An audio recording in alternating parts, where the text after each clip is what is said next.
All right. I started recording a minute ago or so. Hey, everybody.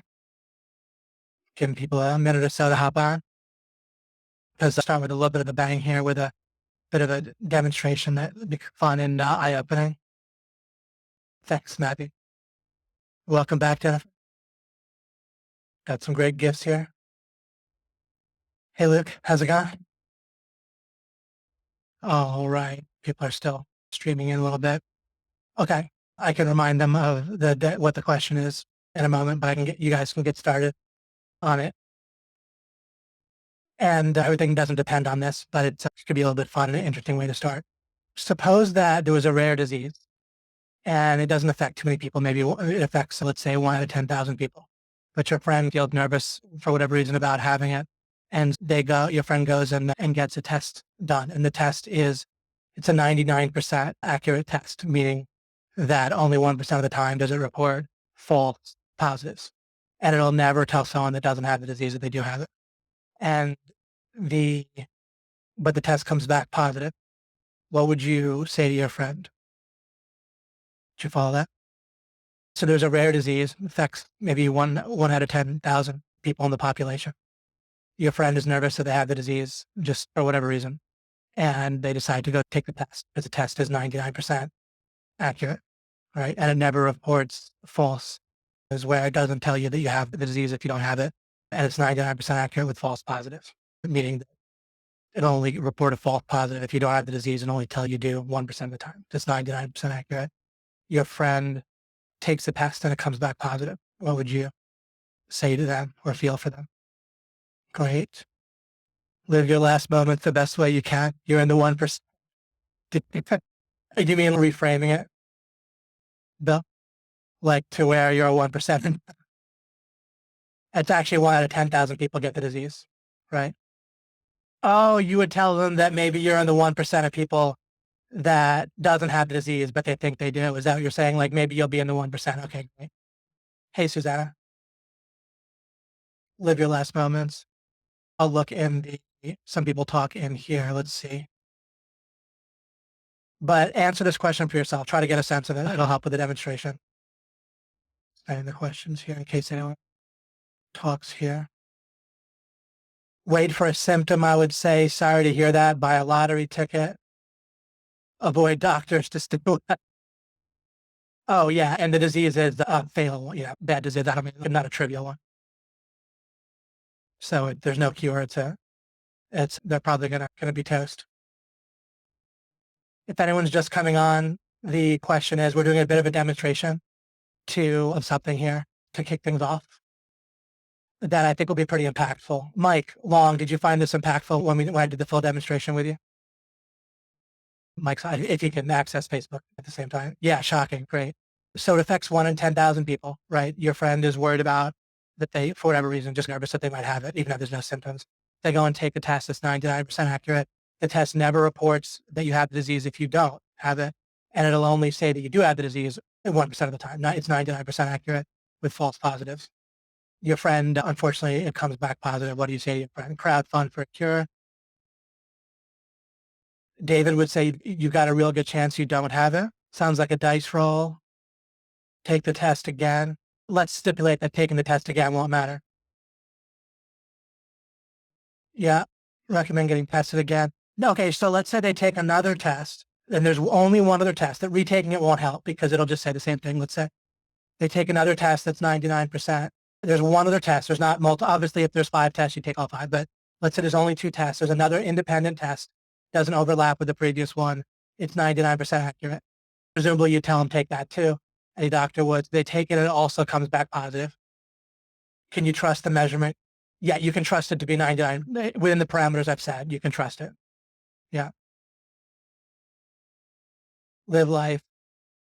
Irrelevant because you can just believe. Make sure not to ask how long you've got. You've got a real good chance you don't have it. Yep. Now, Robert and David, did you guys come across this before?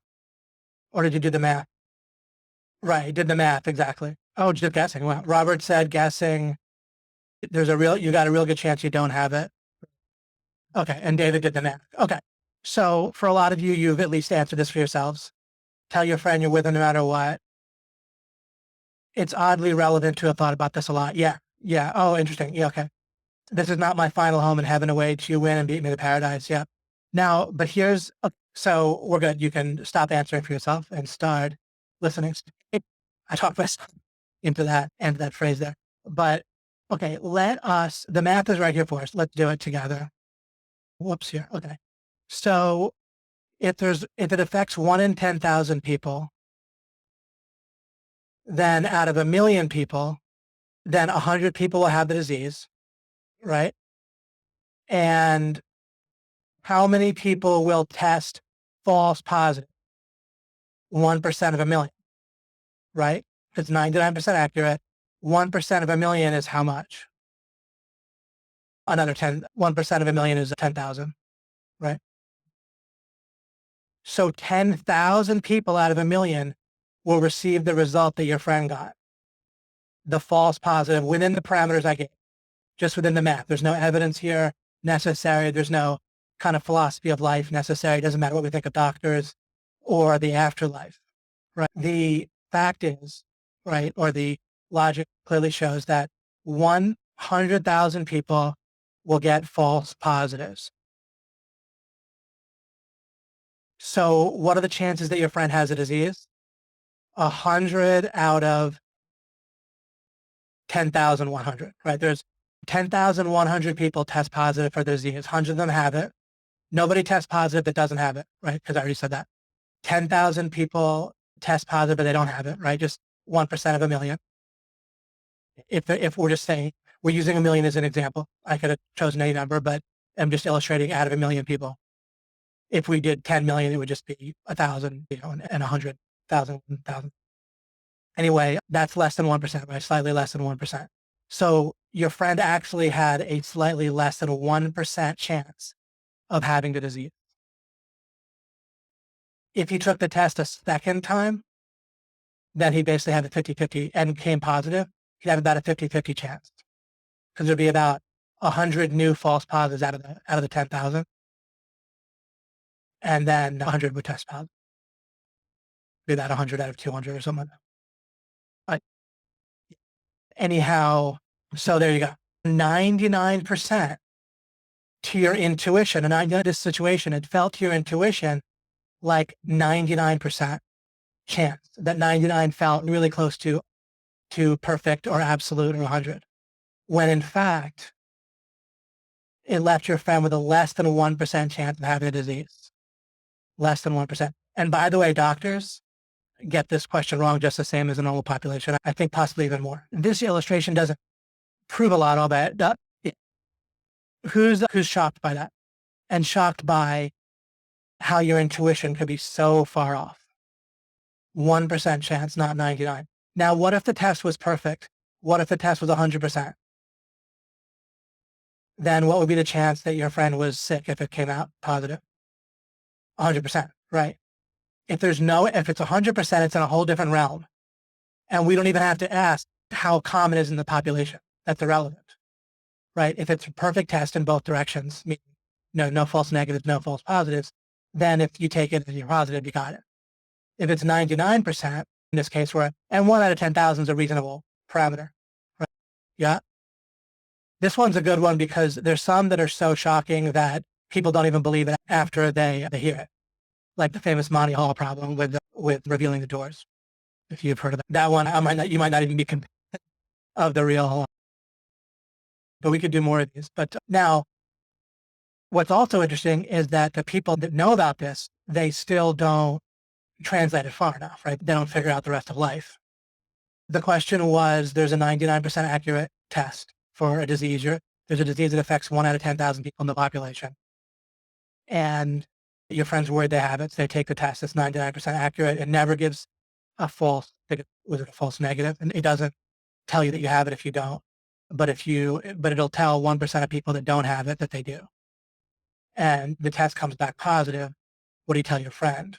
And people's intuition is that they have about a 99% chance that they have the disease, when in fact it's a 1% chance. That's correct. And the thing is that the context matters, right? 10K is the key, turns out to be the key. But what really matters is that this isn't a small, our mind can marginalize it, but there's all sorts of things that I've been aware of for years where people feel sure about all kinds of stuff. And in America, half the country feels sure, the other half is crazy when it comes to politics, right? For example, people feel so half of them are wrong, right? And then there's things that are objectively false. Sorry, not objectively, but one could figure out are logically false. And I've talked about it plenty over the years, different things. But this is an interesting example because it can help an individual person feel it in a specific way. I'm not basing this webinar on this. It ultimately doesn't matter what your answer was, but it's a kind of a fun way to start as people come on, and it can be mind blowing for you. And it can be a thing that can jog you out of thinking that 99% is pretty similar to 100%, right? Or, and a lot of times in life it's not that, sorry. The thing was, it wasn't that people thought 99% was or wasn't similar to 100. It's that your intuition was so far off about a type of probabilistic decision that is going to constantly, depending on who you are, you may or may not have noticed that there's something going on in the world constantly with people. And any attempt to minimize it or marginalize it, something going on with themselves, where we need to figure out, like, the game is rigged as people understand life. They're literally people. Yeah, I've talked about this, right? Who's heard me talk about people are perfectly fine just losing. And sorry, if you don't, it can be explained. You can read a great book is Inevitable Illusions. And so if you want to read this book, or I can go back over it at the end. It's not critical to understand this example in order for the rest of the webinar to make sense. Don't worry. Okay. One thing that's not weird to people normally, but when I point it out, some people realize it's weird, and then some people still don't. But if you get it, then you realize something bizarre is going on. People are totally content with losing. Even people that teach about winning, like overall in life, they're perfectly happy with the idea that they die and just making the world better. It doesn't even occur to people to win or ask what the win is. They just, oh, if I can make the world a better place, that's nifty. In other words, people don't often look at the disjunction, it's similar to the opposite. But in other words, if there's massive suffering, death, disease, and unhappiness around the world when you die, that you call that a win, or do you call that a loss? I call that a clear loss, no question, 100% loss. I failed. What am I going to say? I won. There's massive suffering around the world, disease. So there's happiness. Sure, there's good stuff, but I'm content with that. That's good enough. No, that's obviously a loss. So I'm here to win. It's the first thing I said to my first talk in 2013 on OMG Live. A win for me is everyone's good, that we get rid of badness. And people could say, oh, my intuition within a split second is that's too hard, or we can't do it, or whatever. And people normally don't think of it that way. But why? You know that within a split second, that it's too hard, that you can't do it. God rigged the whole thing to fail. No matter what, you can't win. That's how God rigged the world. Or God is just like causing a bunch of suffering, messing with us for a while. And then anytime God can wave the magic wand in heaven or hell. But it all doesn't add up. None of it adds up, right? Pretty much everyone in America not everyone, but nearly everyone will either affirm macroevolution or heaven or hell, right? But you ask someone that believes in the normal standard idea of heaven and hell, what happens to an infant? And there's no answer that could possibly make any sense, because if they say the infant goes to heaven, which is what they say at their funeral services, then what happens? At what point does an infant grow up and have a chance of going to hell? According to people's belief, forever, where God literally tortures them forever with no hope of escape. When they're 10, when they're 7, when they're 3, is there a moment? There must be, because if they're definitely going to heaven if they die when they're 2 days old, then there has to be there's an absolute qualitative shift in people, apparently logically, in people's belief system, right? Where all of a sudden the person's going to hell unless they do something about it. That's an extraordinary thing to believe. And even if you do believe that, then presumably we should just kill infants before they have a chance of going to hell, right? Why would you let them get past the point where they could go to heaven or hell? And there's a number of other problems. I can keep going. But again, they're just simple logic doesn't add up. And I'm a Christian, right? But the absolute has to win out. And that's a big part of the puzzle that I have to get into here. There's good examples, exactly, Alan. And we don't have to get too caught up in the example again. But for a lot of you, I think it impacted you. Thank you. I appreciate that, Matt. It was a great way to start off. Good. that heaven or hell, of course. Yeah, yeah. I realize it'll piss a lot of people off me just saying that, but then, or maybe not, maybe it'll open their eyes. So then when we think about it, what needs to happen? One of the things that needs to happen is even in those cases, on the other hand, with macroevolution, it just doesn't add up, right? The idea of macroevolution is that using the following algorithm, we got the diversity of life. I'll just use these couple of examples quickly just to continue to open things up here. The first example, just a quick heaven and hell thing. I realize you might not fully buy into it one way or the other. You might even be object to bringing it up. But if you do, then think about that. Why would there be an objection? There has to be some absolute. There has to be somewhere that we can all talk. There has to be some place where we can go thought-wise, where it overrules and it has absolute power over the BX, over just opinions and thinking about this or that. If there's not, there's no hope. We lose. If we can't talk about the heaven and hell thing and have some way to arbitrate it, to figure it out, including maybe just that we don't know, but if I can't point those things out, then there's nowhere we can go. We can't talk. We have to be violent with each other, basically. Then we just lose. We automatically lose. I'm not interested in losing. I'm only interested in winning, meaning everyone wins. Everyone's well off. And then if I go for a subset, a simpler test, it's the same thing. I'm interested in winning. I'm not interested in losing. And the way I mean that, it really works. You'll see. But overall, I'm not interested in losing. I'm not here to lose. If you're here to lose, then you're mistaken. That's not even correct. It's not even a valid opinion. In other words, someone will be saying to me, no, I disagree. I actually want to die and have there be suffering. That's great. I want there to be all kinds of suffering still after I die. Or I want people to be in hell. That's what I want. I don't care if there is a hell, then God better end my existence or I'm going to be trying to get everybody out of there. I don't care what the situation is. I'm going for the win for everyone. And I'm going to keep doing that until I win, period. Unless I'm annihilated somehow. But that's the only way to stop that. What am I going to do? Go for a loss? Because it just doesn't make any sense.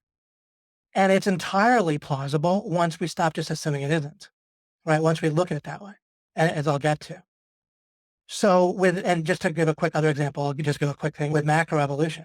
Macroevolution is the idea that through mutations in DNA, which leads to different proteins being made by the time it's translated with RNA and so forth, that there's a second thing, natural selection, which basically means more grandkids, right? Whoever produces more grandkids will have their genes passed on, more of that organism, proportionally less of the ones that don't have that mutation, right?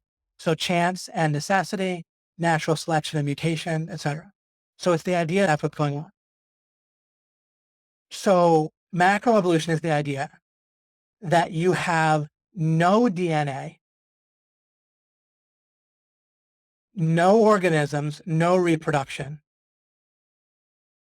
And that and by applying the algorithm, DNA mutation and natural selection, but you apply that algorithm to a situation where there's no DNA and no reproduction, right? The original Earth. And you get the diversity of life. Plus, you get bacteria, something like bacteria, evolving into like trees. Do trees have more grandkids than bacteria? No.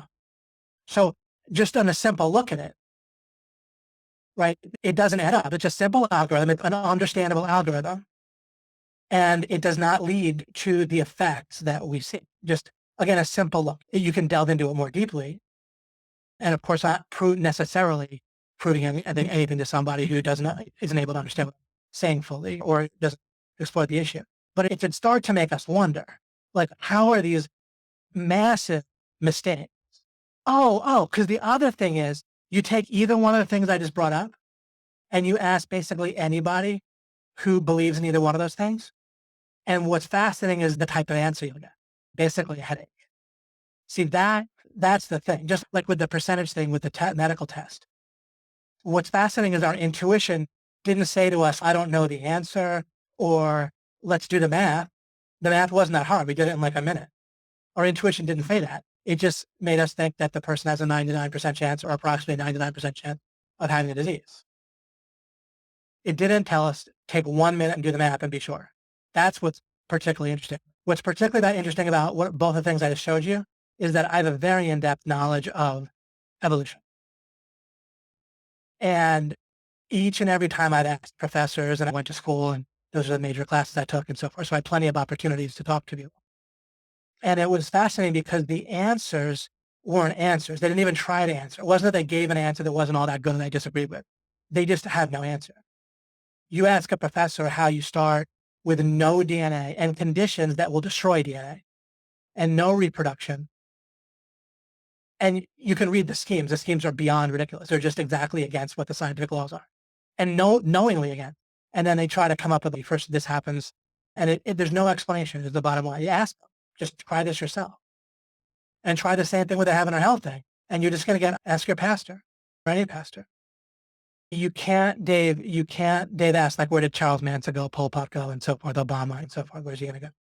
Dave didn't say that. I did. About him. So where are they going to go? You see what you're doing. You don't need to answer that directly, because there's clear and then there's gray area, and the clear has to fully win out, which we'll see. Again, I'm giving just a little preparing the soil, right? If absolutes can't win out over gray area type of questions, but Charles Manson's really bad, shouldn't he be tortured forever? First of all, no one should be tortured forever, right? God's not, I could guarantee you through logic, you can figure out that God's not going to torture someone. The only point of keeping someone alive would be, again, you think God doesn't want to win? A win is clear. A win is everyone has goodness, right? Yeah, there's free will, but at the point where Charles Manson's tortured forever, he no longer has free will, right? But the absolute has to win out. The absolute is that if clearly in our world, once you have kids and you have babies and babies die, now you're having to affirm something. You're having to either say a baby goes to hell forever.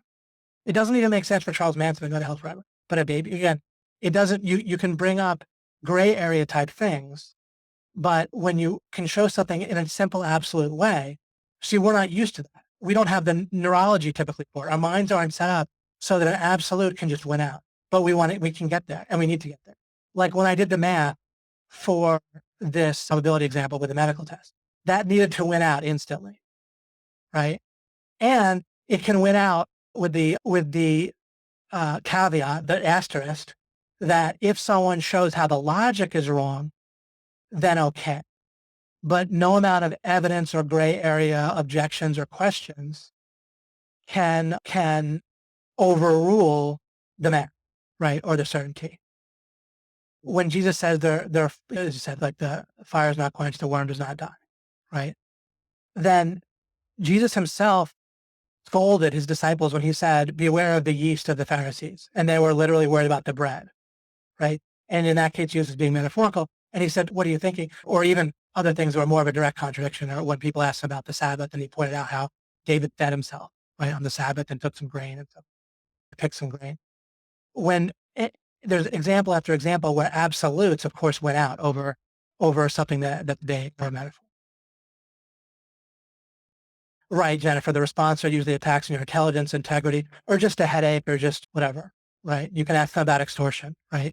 Ask your pastor why extortion is treated as fine, but prostitution is, everyone agrees, it's just something that's sexually immoral according to Christianity, is treated like it's just obviously wrong. No one has to even discuss it. But extortion is treated like it's no problem ever. That's bizarre. It's just weird. And anyway, the main issue here is, if you bring these questions up, what's fascinating is that you're not going to get the answer. Someone that thinks that someone has the answers to these things, you're going to find that the answers are not there. You'll see. So all of this, none of any of this did you have to believe me about. I'm just setting the stage here. And you never really have to believe. I say stick with me, but you have to. I'm not going to make a gray area case. Okay? My point here. But I'm giving you a sense of something wrong in a way that is odd and deep. Normally when people think, oh, there's something wrong with the world, they just mean like a bunch of people do bad things and stuff like that. But there's something else that's very different that I came to realize, which is, again, that, like, why does nobody realize like major things? And when I figured out how to prove that God exists in an absolute way, some people cared, but a lot of people didn't initially care and don't. And pastors never care. Of course, someone might, but I've never met one. It's an extraordinary thing. When I learned how to read faster, to use a simpler, more mundane example, like 4 times faster with better comprehension, and understood how that worked. no educator cared, neither in college, University of Virginia, nor my high school I grew up. And so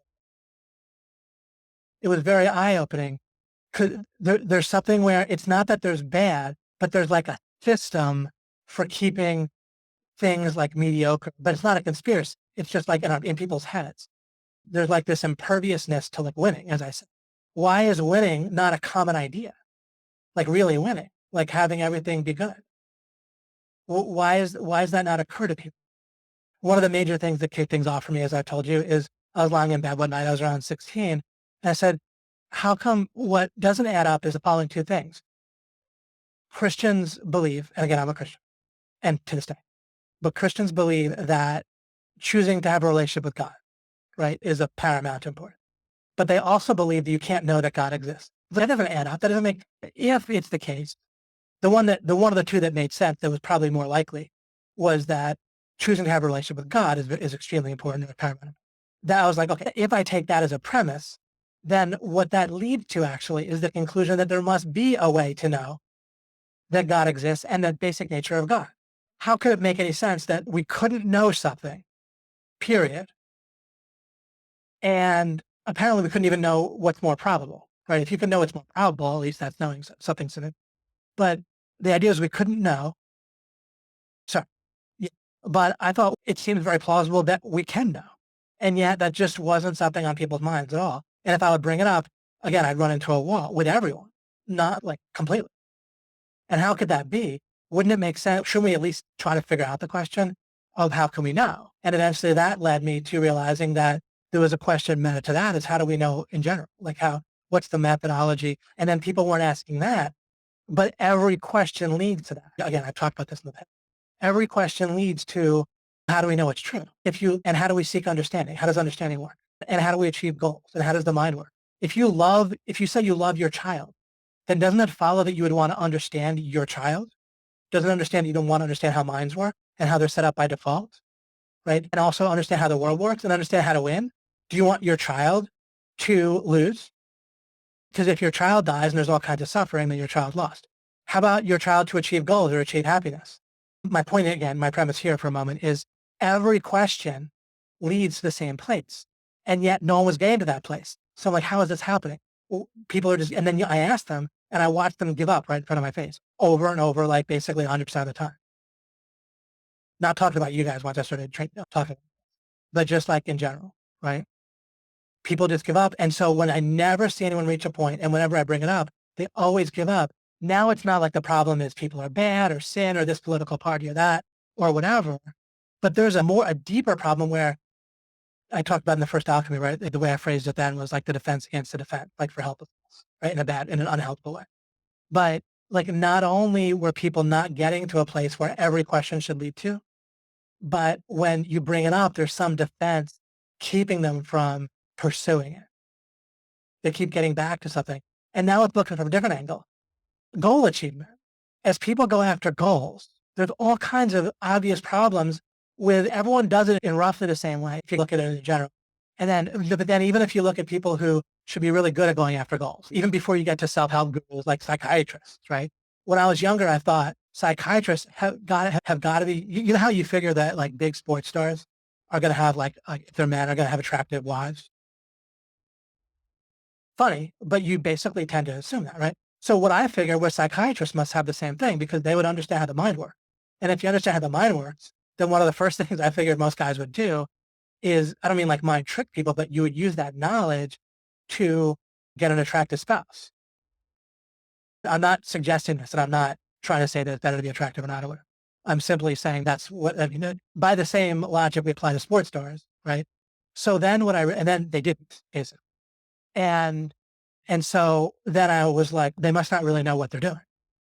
Because really, the fact is that's what a lot of people want. Not everyone, but that's what a lot of people want. So if it would be weird if like you saw like a good looking sports star after out of 100 of them, every single one of them had someone that you considered to be a much less attractive spouse or very attractive. You would feel like that was odd and most probably. I'm not saying you should. I'm not encouraging it. I'm not making a value judgment about attractiveness, but you have to agree, I presume, that you would find it. Right? So then, and if they didn't, you'd figure something's going on. That's weird. There must be something about playing ball that really keeps people from figuring out how to get an attractive spouse, if that's what they want. But again, because enough of the population does want that, then something else must be blocking. But with psychiatrists, I figured if they knew how the mind works, so I figured they must not really know how the mind. And I think I'm right. They know some stuff, but oh, that's a cool question. The Stanley Miller experiment, where he produced a few amino acids, right, out of the early conditions. The first thing Stanley Miller did was produce a bunch of tar. Then he changed the conditions to something that probably wasn't what the Earth, and then he produced mostly tar again with a few amino acids that were stuck to the bottom, mostly glycine, which is the simplest one, which is just the hydrogen on the end, complicated. He also produced a mixture of L and right-handed and left-handed amino acids. And you can only use left-handed amino acids for life. And the conditions, trying to repeat the conditions that he did in the early Earth, basically 10 times over, he corroborated the obvious science that you simply do not get a functioning organism in the prebiotic soup. It's so ridiculously against the known laws of biochemistry that it's just ridiculous thing after ridiculous thing. Exactly. Julie said, I know so many psychologists who have kids with hang-ups, they're overweight, drink too much, etc. Of course, I could have used those examples and probably got over better, but practically speaking, they're all a relevant indication that something's up. And I like the ones you point out as well, very much. And it was all that, but there's a way it was poignant for me.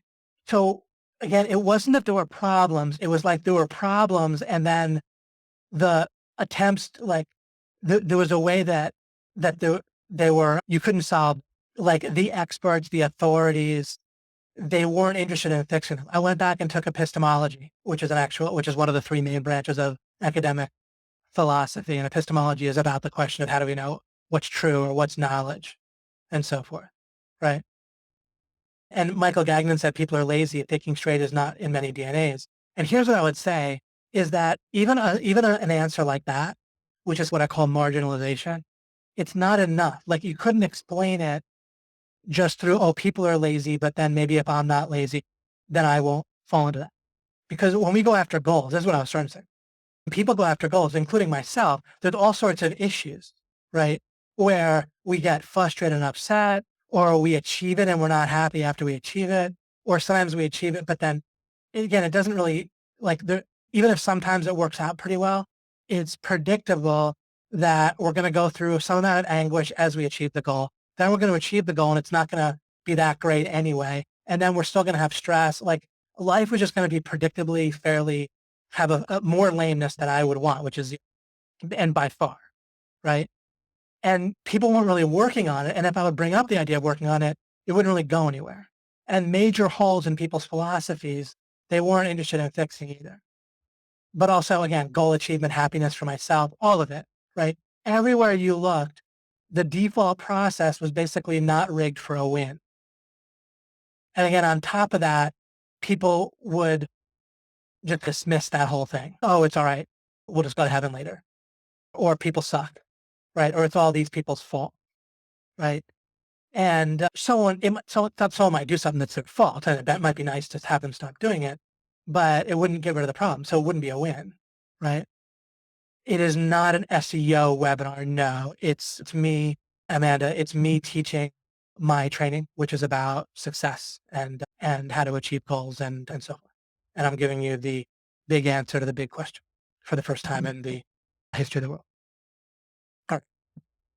So with some of that background, so something's going on. And so I've been working on it for a long time. And for those of you who have heard some of my training, there's a lot of things I've figured out, right? But there's something about the whole, again, I've talked about this one overall question: how do we achieve goals? Right? If you simply could answer with a full enough, complete answer, how do I get the answer to questions? How do I answer questions successfully? Then pick what you could do, right? Basically everything, right? You could answer the overall question about winning. You could answer how to make $10,000 a month, how to make $100 million, how to be happy for the rest of your life, how to make everyone else happy, how to have a great romantic relationship with somebody or with the person you're already with, how to make it even better, right? You could basically do anything that was already possible if you could simply answer one question, which is how do I get the answer to the question, which is interesting, which means that's at least one angle on a central question, right? How do I make optimal decisions, right? Again, how do I be happy? Oh, how does the mind work would probably be at least a major part of it? If not, how does the achievement process work? It's all basically one question, logically related, if you look at it. So it's that question that I'm working on that I address primarily in my tree. Thanks, Mike. I appreciate it. Better than 100 track fifth, a trust factor backlink. Great. Pat likes it about framing in terms of kids, right? You're going to be able to use what I'm talking about for any Monday thing. Don't worry. Right? I achieved lots of mundane goals. That's why I got you guys. I got myself, but I did it for the block. You can believe me or not, but I got, one got a Rolls Royce, right? I was like, here, maybe this will help some people, right? Just to listen, not to believe me, but just to listen, right? I talk about deep things, service things, whatever, but it amounts to the same thing, right? We could also say, why aren't psychiatrists all driving Rolls Royces, right? You say they get paid a certain amount. Wait a second. They get paid a certain amount. Why can't they also start their own business and make $100 million, right? If you understand how the mind works, then you should be able to make a massive amount with sales or just a business where you set things up for your employees in a great way, right? If you really understood, you should be able to set up an amazing business. And at least, so it doesn't matter what psychiatrists are allegedly paid. Exactly. You take one for the team, right? What you're going to see is the actual correct process, which I'll be explicit about in this webinar, for achieving goals. You'll see also how it looks like you're not doing much. And so after so long of looking like I wasn't doing much, succeeding then, but having people report back to me that I must not be doing, or that I didn't do it after I did it, sorry, that it wasn't really me, right? Then I decided to get the Rolls Royce. That was nice, at least for myself. Like getting your mind ranked on the first page and thanks, Josh, more. Matt says, in my personal opinion, information data provides maybe more than any SEO training, which is of course wonderful. Appreciate it. And of course, I design OMG. And do I get you both? Yes. Do I believe in SEO training? Right. I have lots of people sharing you, great people, and they get a tremendously nice percentage of OMG profit and so forth. So I believe in the surface, the deep, and it's all there, as you'll see. Okay, so let us go to the slides here. Let's see if there's anything further on this.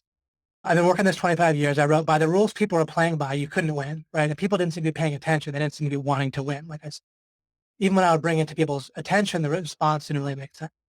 And then, as I said, people have big problems with goal achievement from start to finish, and the given answers didn't add up. And again, like just saying that people are lazy, it doesn't help me enough because I also want to help myself, right? I want to succeed myself with whatever I need to, and I want to win myself. Another thing is that if I'm looking to win, including making sure other people win, then again, that's in one sense for me. And until that happens, I can't be dismissing things. I need to be figuring out how to make it happen. It's one of the things that boggles my mind about people that want various things to happen, such as people that they want everyone to have healthcare. Why does it never occur to such people to go do it? Just pay for it all for everybody. And if you can't, then shut up about wanting people to have healthcare and work on it. But of course, things can be off limits, right? That's what we need to understand. What I'll show you, violating property rights. But again, I don't need to talk about property rights, but just the idea that why not just do it? People, I can't. How do you know that? Go take care of it if you want something taken care of, or work on it and do something small. If it's too big, then stop talking about it and find something different to work. But again, why don't people just do it themselves if they want something done? If women get paid so little, then start a business and pay them 100%. Make a massive profit because you're paying them 87%, and they're apparently happy, right? And all your costs are lower than other businesses. You can outcompete anybody, right? Apparently, if it's true. But again, if you want to solve it, just make a business or make enough businesses to hire every woman and pay them 100% the same as men do.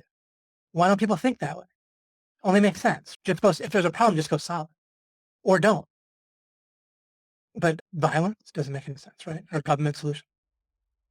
When you want something, let me ask you this. Okay. A little bit of participation. You don't have to type in that box or anything, but just to get your mind working a little bit instead of a monologue. When you want, right, like $10,000 a month, what do you do? How do you start? How do you feel when you're starting? Or think of something else. Think of something you currently want right now. Maybe to bounce back in your business, maybe to take it to the next level. Maybe there's a relationship situation, kids or romantic or whoever, a friend, colleague, that is on your mind that's particularly strong. Or maybe has to do with health and exercise, or maybe it's some hobby, right? But think about something that you haven't achieved that you're wanting to achieve that's a priority for you right now. So what do you do, right? One thing, if you're an OMG and it's about money, you look for a source, right? You look for someone to help, right? That's one thing. but that can't necessarily, presumably that's not like your full problem solving or goal achievement mechanism is get someone to help you do it, right? That might be part of it. Then what? You got OMG's help. What do you do? Will you look for instructions to follow? What's your process? Is it following a recipe? What does the journey look like? Do you feel stressed, worried, frustrated, happy, excited? When you hit 10K a month, is that going to be a win or is it not going to be a win for you? If it's not a win, why aren't you going for the win, by the way? Is it a stepping stone to what? So go for the win and then you can do stepping stones. Semi-soft locks I've talked about before. It's not the exact same thing as a stepping stone, but somewhat similar. How are your emotions while you're going after your goal? How do you feel right now? Do you feel like you've already won? That it's absolutely inevitably going to achieve? Do you think that's a state of mind or do you think it comes from something else? Does it have to be fake certainty? If you feel absolutely certain, where you just make your mind feel it through some mechanism, is that a bit fooling yourself? Is there a different way to gain it?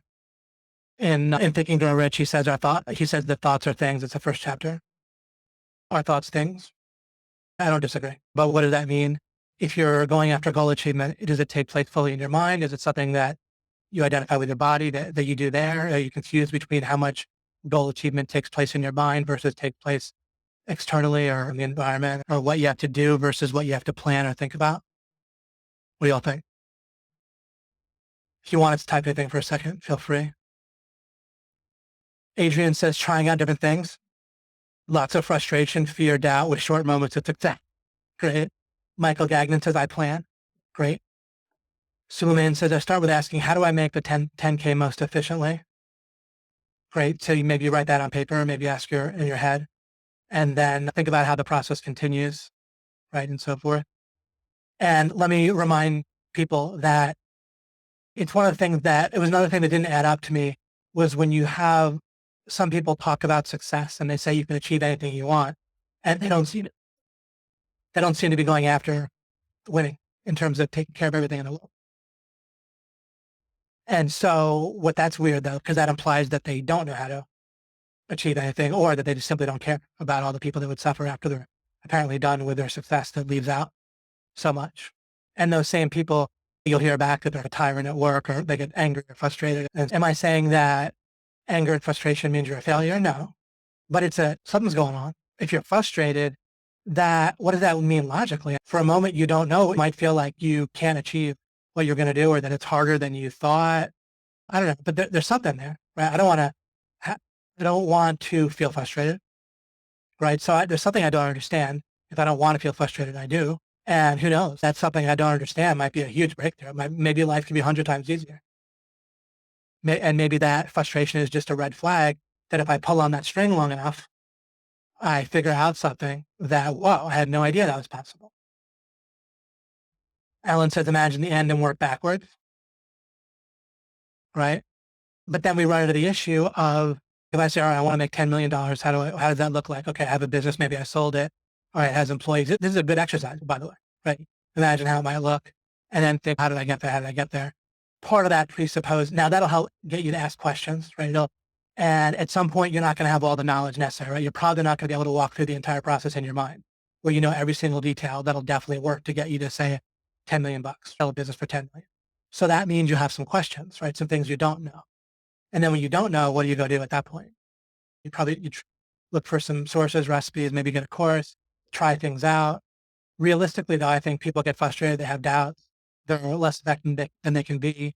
And it's so rare that there's a person I've known that there's stuff like this happening for me, just a random thing, but he has like a really great marriage and family and great at making money and a great person.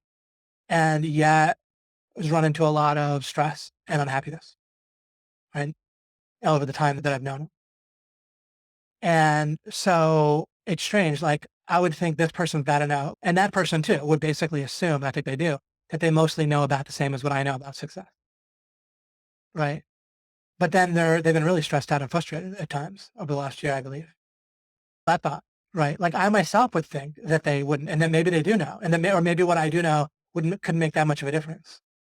But people really don't generalize their success. It's another clue or thing that's odd, right? Successful people, so to speak, are often not that successful, like in other areas of their life. Or you have Weinstein looked like Harvey Weinstein looked like he was on top of the world. Looked like he was doing great with women and great with money. Overall, he had a wife, maybe, but then it all came crashing down too, right? I don't mean that every successful person is really Claude can have a huge crash at all. But, again, something's missing.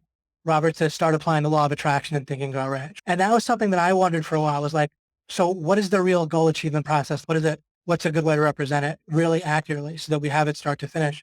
And I was thinking, like, do I use a metaphor of like attraction with, like, imagine you're a magnet and you're pulling what you want into existence? Do we use like a distance metaphor where you're getting to a goal and maybe you're breaking bottlenecks, right? Bottlenecks don't fit that well into the magnet model, but they're important, right? On the other hand, the magnet model has a lot going for it. You can feel like you're calm and do think it has a lot going for it too. But it wasn't like a unifying principle that really kept working.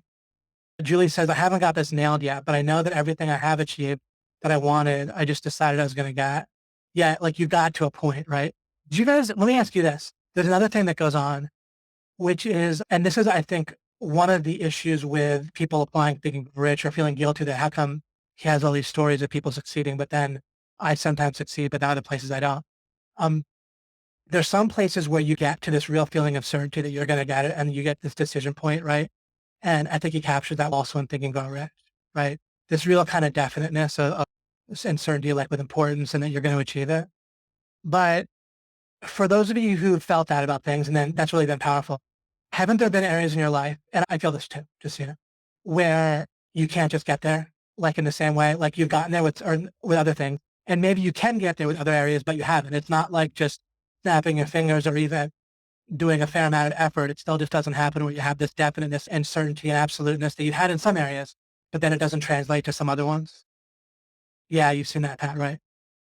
Yeah, we've seen that, right? So I also wanted a unifying principle that could translate into various areas, right? They can go into health and wellness and relationships and happiness, right? A lot of people can't be alone with themselves, right? Or they basically have everything except for being other people. You don't have everything and they're also not happy, or people say they're happy, but then there's a bunch of things where a lot of people say they're happy, but then it's like the healthcare thing. They're like, oh, I want other people to have this, that, and the other thing, right?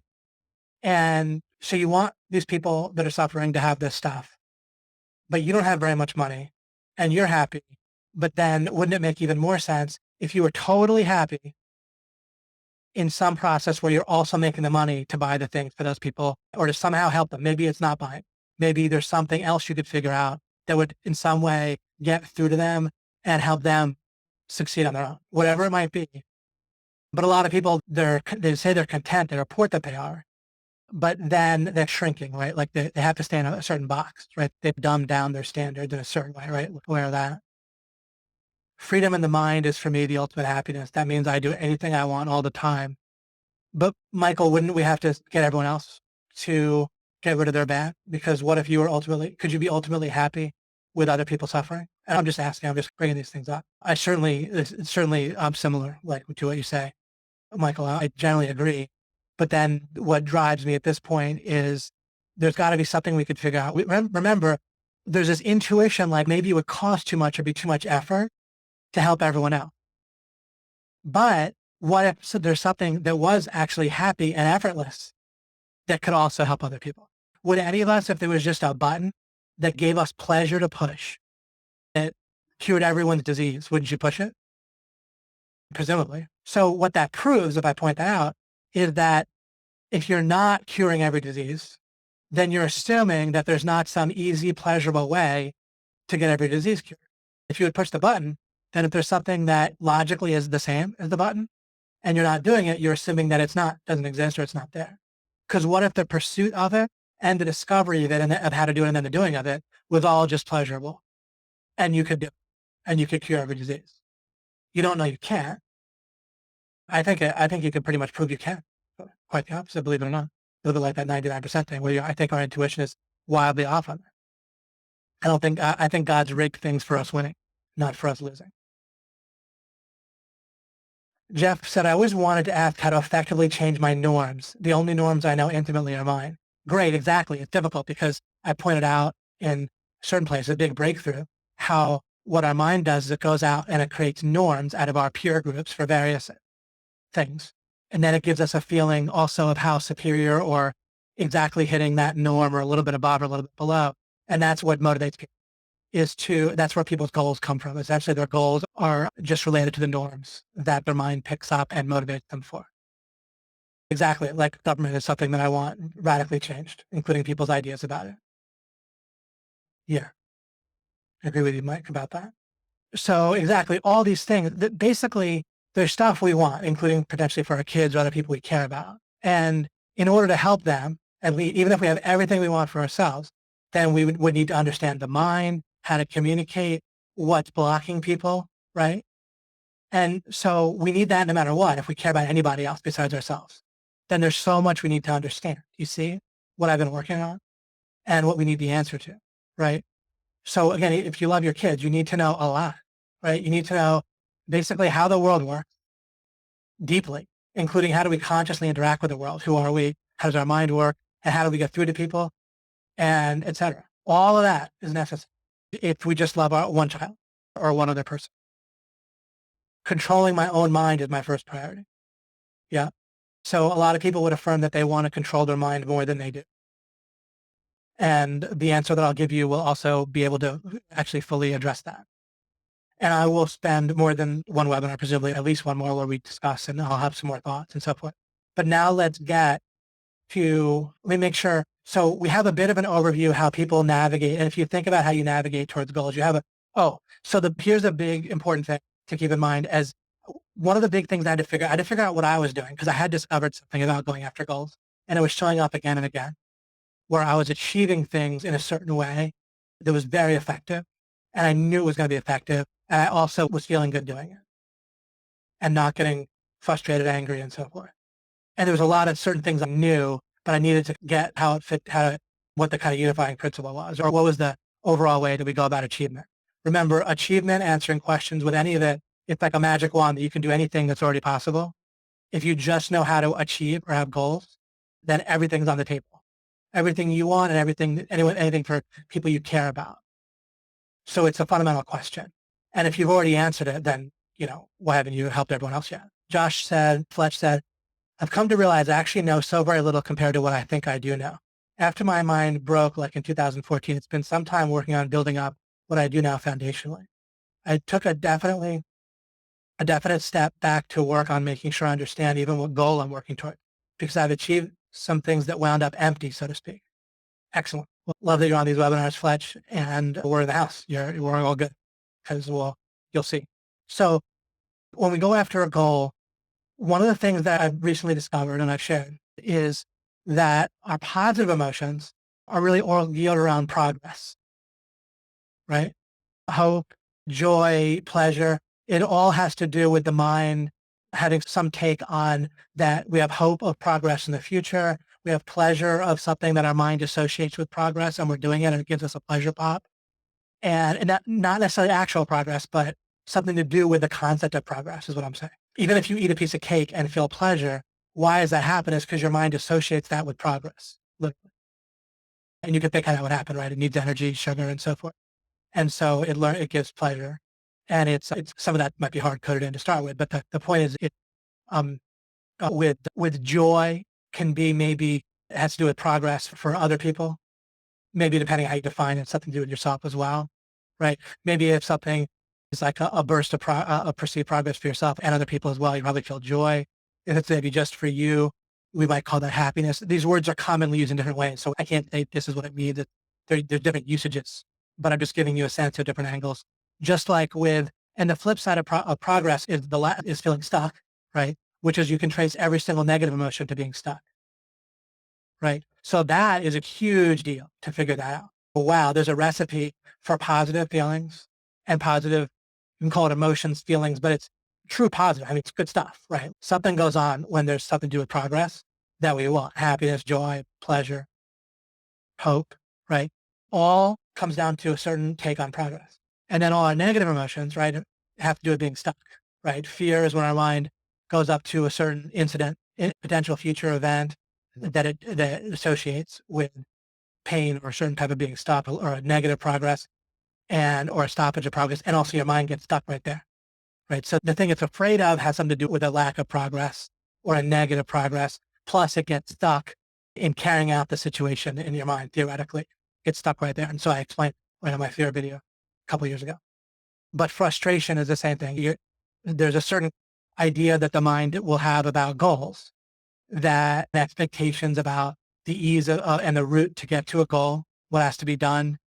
And then if there's something unforeseen, then that makes us feel stuck or messes with our progress, right? Like negative regarding progress, either stuck or backwards, whatever, then we'll feel frustrated. If we feel like it's because of a person intentionally doing it or through neglect, we'll feel angry. Right? If we feel like that person's ourselves, then we'll feel angry at ourselves. Dread is like feeling like there's going to be a negative progress situation coming, looming, right? So I discovered that amazing unifying principle there with progress. So that's a huge part of the puzzle, so to speak, that we need to take into account and that we need to understand. Any thoughts or questions about the progress point? Do you find that impactful even? You might have heard me talk about it before, but it's pretty potentially amazing, especially if you're working on this problem in the first place. Maybe if we're not wondering about goal achievement, question answering, knowledge, understanding, progress in general, then that might not be very interesting. But if we are, then it's pretty huge to realize it all revolves around progress with our mind in some way. So the answer has to do with something about progress. Very impactful, very important. Now, let's also point out that if we associate something with progress that ends up not being helpful, then we're caught in a bind. Or a lot of us sometimes feel like we're driving with the accelerator and the brake at the same time, right? So if we have mixed feelings about progress or what causes progress or what's negative progress, if what we think is progress isn't, that leads to a bunch of problems down the road. If something would be progress, we don't feel like it's progress, then we don't want to do it. That's a problem with motivation. Then we'll say, I lack motivation. Why am I procrastinating? Yeah, no, it's crazy. Yeah, the robot and local peak good has helped you a lot as well, right? I talked about the local peak illustration. So part of the answer, if there's a unified answer to a real answer to how do we achieve, how do we be happy, right? The basic question, how do we proceed when we want something? And how do we know what to want, right? How do we know what our goals should be and how to achieve them is another way to phrase the bottom line question that can be used to rank websites as well as be happy overall and save the world, right? It applies to everything. I think I've shown that. I haven't proven it, but I demonstrate. You don't demonstrate, you don't prove something by being successful in that way, but you can demonstrate that I'm not necessarily totally crazy. Okay. So for whatever the answer is to that question of what should my goals be and how do I achieve them, right? Which we can use to do anything for ourselves or people we love, then issues regarding it's going to need to clear up issues regarding progress. And let me put it this way also. What if regarding a particular goal that you had, what if it did constitute real progress? Like you really were going to be better off if you achieved it? And what if how you in your mind represented progress, like what you perceived and so forth to be progress? What if it matched actual progress? Then if what you were trying to achieve was possible, then you would get to it and you would feel happy doing it, right? So part or all of the answer would have to do with how do we set up the context? How do we understand goal achievement in a way that sets us up from the start and takes us to the finish where we're representing progress properly? And I could also ask us, maybe we already do that, but it's pretty clear that people do not represent progress properly or else they wouldn't run into problems. We wouldn't get frustrated actually if we represented the way to make progress right. The thing that we're frustrated about, we're making negative progress compared to a fantasy, right? Like the negative progress never happened. You might say, but sure it did. Something set me back. Compared to what? A fictitious fantasy of the future, right? So there's no actual lack of progress. And so our overall context for understanding the world and goals and everything was off. What if there's a way to always make progress, no matter what's going on? Then that's incredible, right? We wouldn't ever feel stuck. We would make progress. So we would feel positive emotions, not negative emotion. Plus we'd achieve what we're trying to achieve. And once anything was on the table, we can go after what we really want rather than another thing that goes on is clearly people dumb down their goals. They're vague to begin with, but plus they're also based on standards and norms, right? They're way too related to the people around us. Let me ask you this. Would you go after a few different things if you could pleasurably, happily achieve through this about the same effort something much better? Would you change your goals? Out of curiosity. Maybe I phrased that kind of like a tautology, but I'm curious. Yeah. So think about that. Your goals themselves that you have are actually dependent upon your the presumed limitations of your process. So the process is affecting the goals you go after as well, right? Sometimes you don't do things, but you go after something because you feel like maybe that would be hard or maybe I'll fail. Sometimes a guru will ask, what would you do if you were not afraid to fail? But the problem is realistically with people's process, it's baked in that you're got to be afraid to fail, right? Because the process itself just has the potential for failure baked in. So if you can fail, now we're not at the 100% anymore. We're at the 99%, although it's not 99. See, here's the thing. What if you have a 99% chance, so to speak, to succeed, but over and over again? But what if there's 100 points at which you could fail? And any one of them could take you out. Then you'll actually predictably fail. And actually, the way odds work, it's probably even becomes likely after much less, right? It becomes, anyway, the math is, I'm not saying I'll do right now. And that's what happens in reality. Like, just think just roughly in reality. When you go into something without total certainty, then doesn't it like having the brakes on in a certain way where something's going to get you, just like if something's not a priority. You ever dated someone where they had a different priority besides you, like school or work or something? Somehow you get so much less, even if you're supposedly the second priority, right? We had to find a way around this, and we basically did with my wife. But before we had a child, the idea was that even after we had a child, our relationship and our marriage would still be her first priority, and the child would be second. But that's not actually realistic, right? We looked at it wrong. We should have had boundaries in which one was a priority at one time and one was a priority at a different time. That was a massive breakthrough to realize that because it was really tough, relatively speaking. We've always had a tremendously good relationship, but relatively speaking to how it could have been and how it was before and how it's been since, the child was her top priority out of kind of necessity. But that priority was always there, always having trouble feeding, having trouble burping, having trouble sleeping. Then she would need to sleep and she would never get enough sleep. And it took over. Even though I was a huge priority to her, second only to the child, meant to be first. Oh, and anytime I was staying with her, I was on the clock or she could hear if Chance was asleep, if he would wake up, right, when he was an infant. So the minute something is not a full priority, all of a sudden something's going to get us, right? And constantly, like this death by 1,000 cuts, sometimes we're trying to achieve a goal and okay, it's a priority, but my family wants me to go out to dinner, right? Or something. And I've talked before, you can have boundaries in different ways, but it's interesting what 99% can do.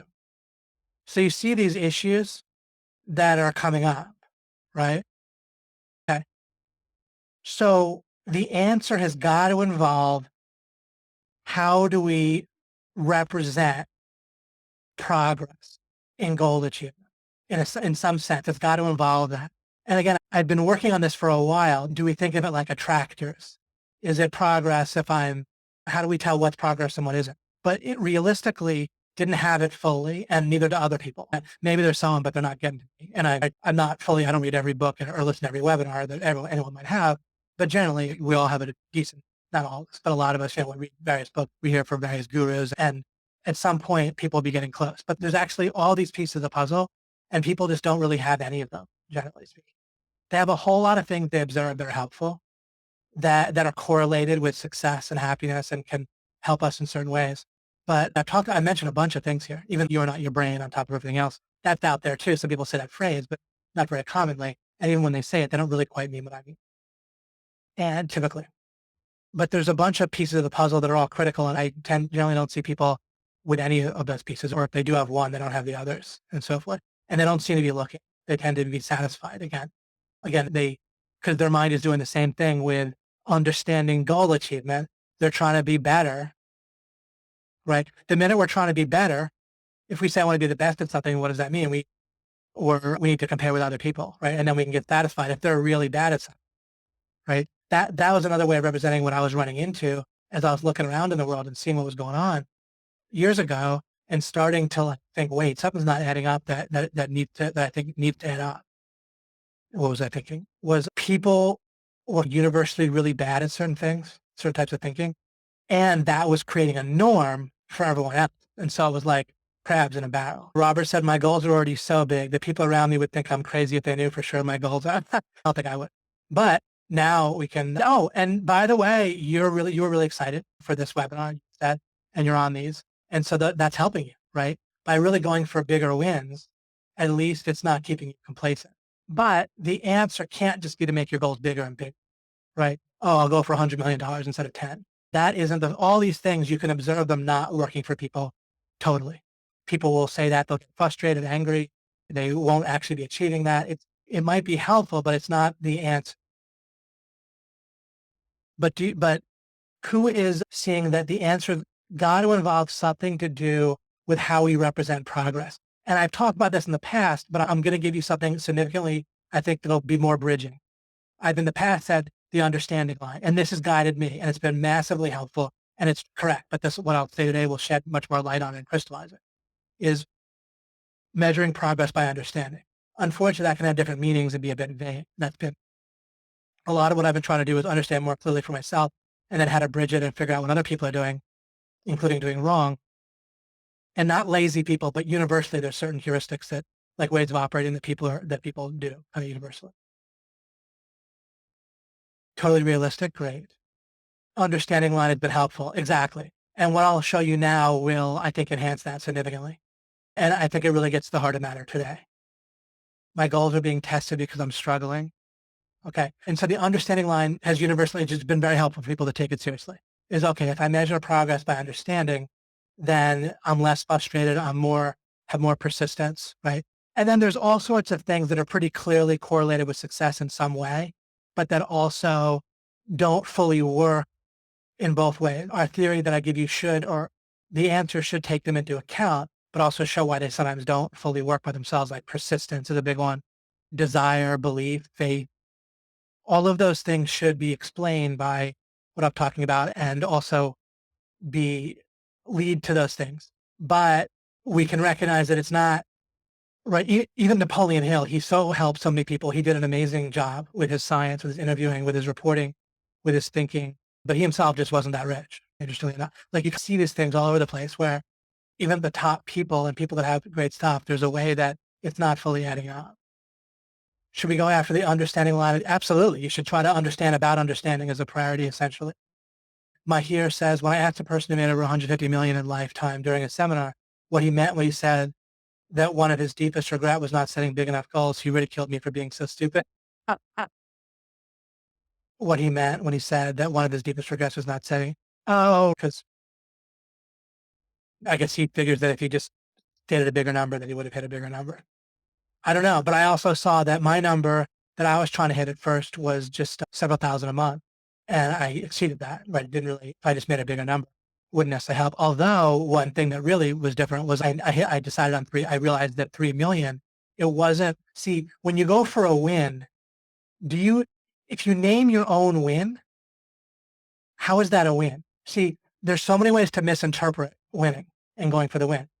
If you look at it, most everyone who says they win, I referred a little bit. Another thing that's part of the puzzle is goals should reveal themselves. A win should reveal itself as to what the win is, rather than how can it be a win if you yourself decide what the win is and then hit it. You might think, wait, David, isn't that what winning is? No. If I decide what a win is and then I hit it and I feel happy, right? Some people sometimes suggest that is the secret to success. And basically you dumb down your standards. Even Tony Robbins has said that while also saying the opposite, right? For sure. But he talked about one guy in his, I think it was in his Unlimited Power series back in the day with the cassette, who said, as long as I'm not 6 feet under, it's a good day. So you set your standards really low and you feel happy. That can't be the answer, right? But in one sense, whatever leads you to be happy and therefore is related, progress does need to be effortless and it needs to be unblockable and effortless in a certain way. but not by dumbing down what's a win. And you can't just say what your goals are. You need to discover what only makes sense for a goal, something that's actually going to lead to goodness, something that's actually going to be a building block or a final win. Or people talk about you achieve your goals and you feel good for 5 minutes, and then you got to set another one and go after that one. What the hell? That's not a win. That's a rat race. That's a treadmill. A win means I'm sipping martinis by the pool. The reason I want to win so everyone's happy, I want to get that over with. I'm not doing that to prove something. I'm not interested in doing it for its own sake. Sorry, I am interested in doing it for its own sake in the sense that I want to do it so it's done. Like this webinar. I'm not doing this webinar to feel good. I'm doing this webinar to win as part of winning for you guys and for everyone. But I want to win because I want to enjoy the win. I want to have one. What the way people's twisted, screwed up goal process goes, they talk about enjoying the process. Oh, it's about the process. That's not a winning mentality the way I mean it. Yeah, you want to have the process be effortless and enjoyable because that helps you win. But it's about having already won and enjoying the win. If you can't just sit there indefinitely and benefit and enjoy from your win, then how is that a win? I want to spend eternity enjoying the win.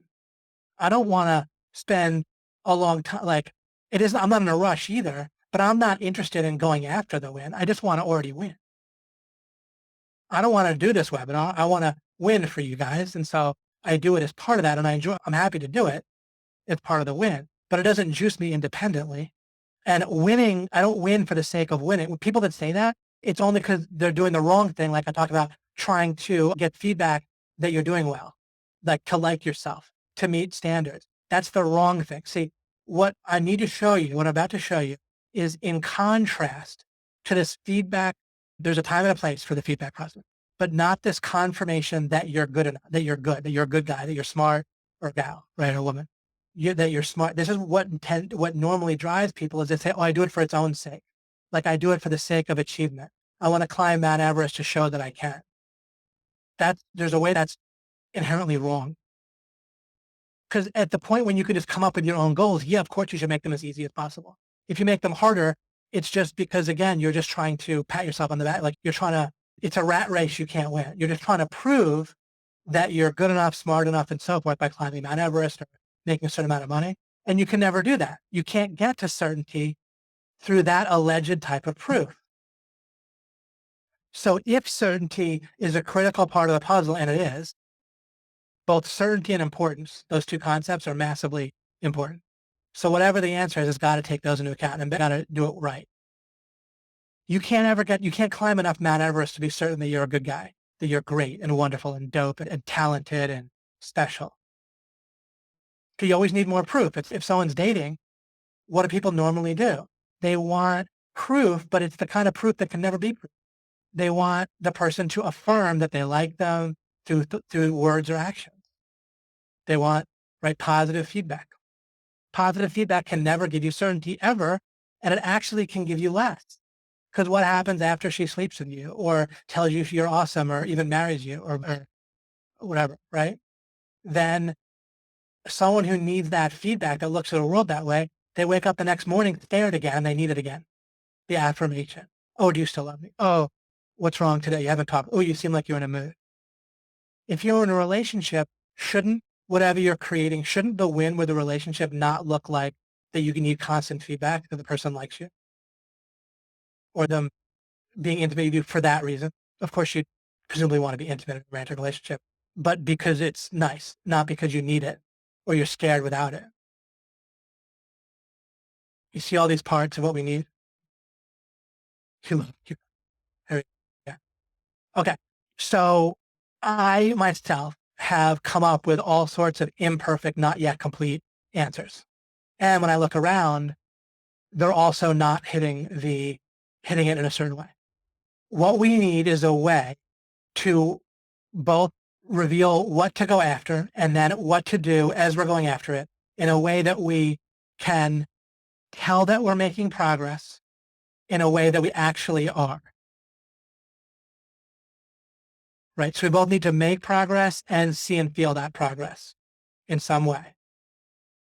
Normally, what's normally happening is that's not going on for people, where the revealing of the goal itself and the achievement of it is nothing but seeing progress, knowing what to do, knowing that it's the right thing to do, achieving it and continuing and just making progress without feeling frustrated or afraid or angry or dread or stress. Whatever the process that's correct should be stress-free. It should in a certain way be effortless. It should be unstoppable. And I've been searching for that. And here's what it is. We'll go to the top slide. Here's what you do. And I'll need to explain this. That could have some meanings that aren't exactly the same as what I intend in the usage of words. But there's only one thing that you do. Only. Nothing but this. And you do this until you win. This is how you make progress. This will apply to planning. It will apply to acting. It will apply to how you deal even with gray area and black and white and so forth. It'll take everything into account. Here's how you achieve goals. And now this will be effortless and happy. You just do one thing and one thing only. And anything that is not doing this, you deplete out. And there's a lot of those things that people normally do, as we continue, both in this webinar and the next one, you'll see, but it'll all fit together. So if you're starting a business, if you want to hit 10K, first you figure out and I'm going to show you how Think and Grow Rich, how he gives you a whole list of examples of this. But this is the principle. First, I thought maybe the principle was certainty, but we're going to get to certainty and importance next. They're going to be the first two places. But there's a lot to this, but this is going to give us our framework, and then we'll fill it in. Only remove failure conditions until you win. So you don't necessarily ever need to get to even certainty or proof. You might just win before you control everything, before you control your mind, etc. You might just win. But the way I achieve something big or little or anything, the only thing you need to do is remove failure conditions. That could be a person who is a failure condition in some way or communicating failure conditions to you. But here's some places to look that are critical. The bottom one, by the way, I say here, I'll get to certainty and importance in a second. We need to pay attention to mental integration. One failure condition is that part of your mind, sometimes people call it your intellect, whatever. It doesn't matter what parts of your mind there are, how many or whatever.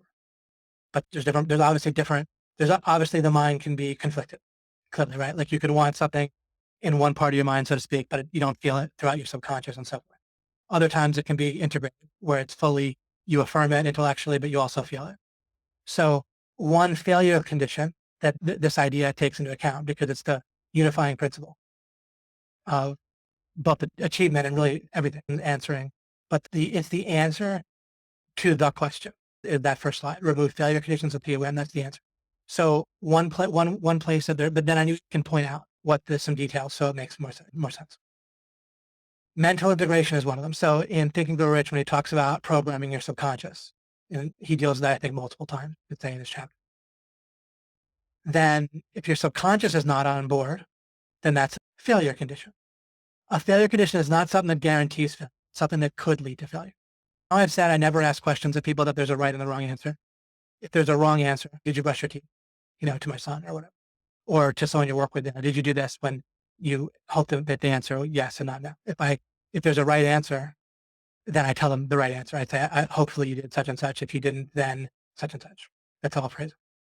Anyway, you remove failure conditions, including from your talking with other people, right? But and that's all you need to do. So you become a master at failure conditions. And the first thing you do is apply it to the statement itself. Remove failure conditions about understanding failure conditions, right? You seek understanding about understanding. So understand this, or remove failure conditions to understanding this statement.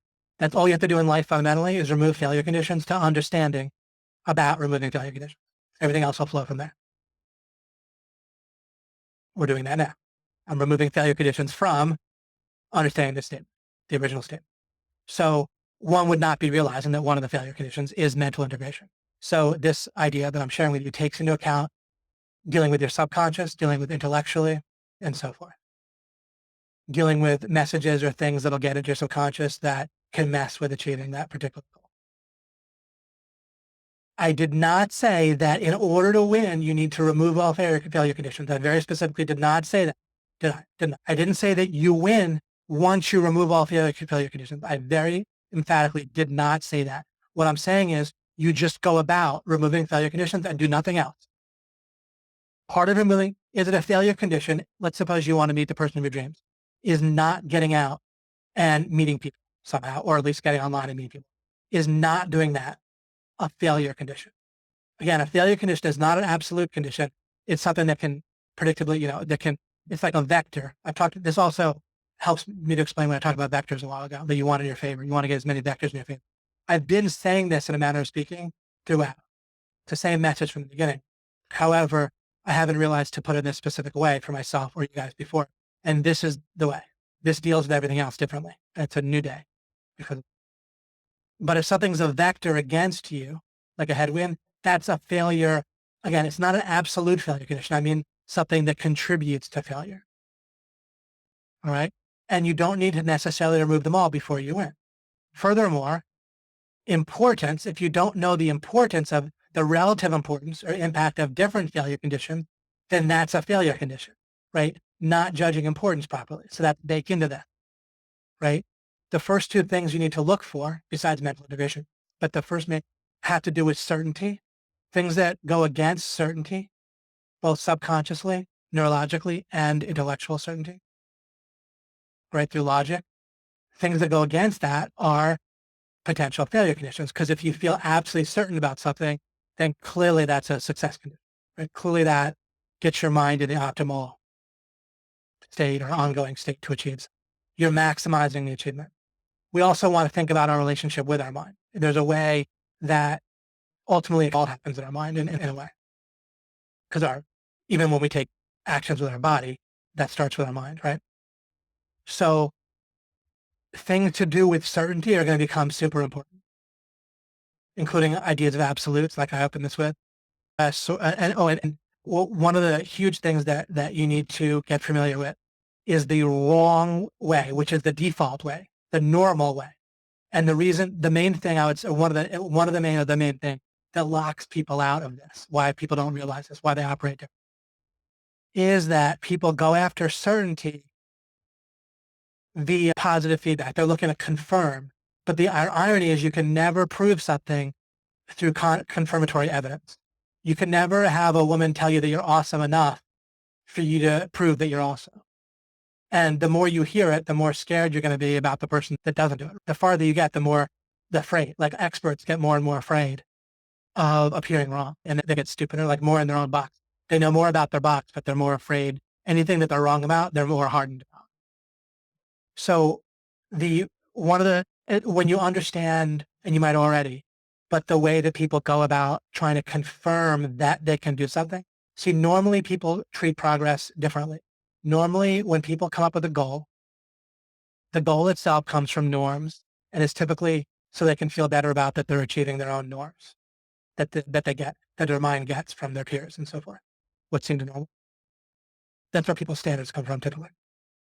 Then people try to progress. They have a navigational model, even a magnetic or attraction model of goal achievement is fine, fits underneath this main concept, but it can be misinterpreted definitely, where you're trying to see progress in terms of growth. This is why growth is such a horrible,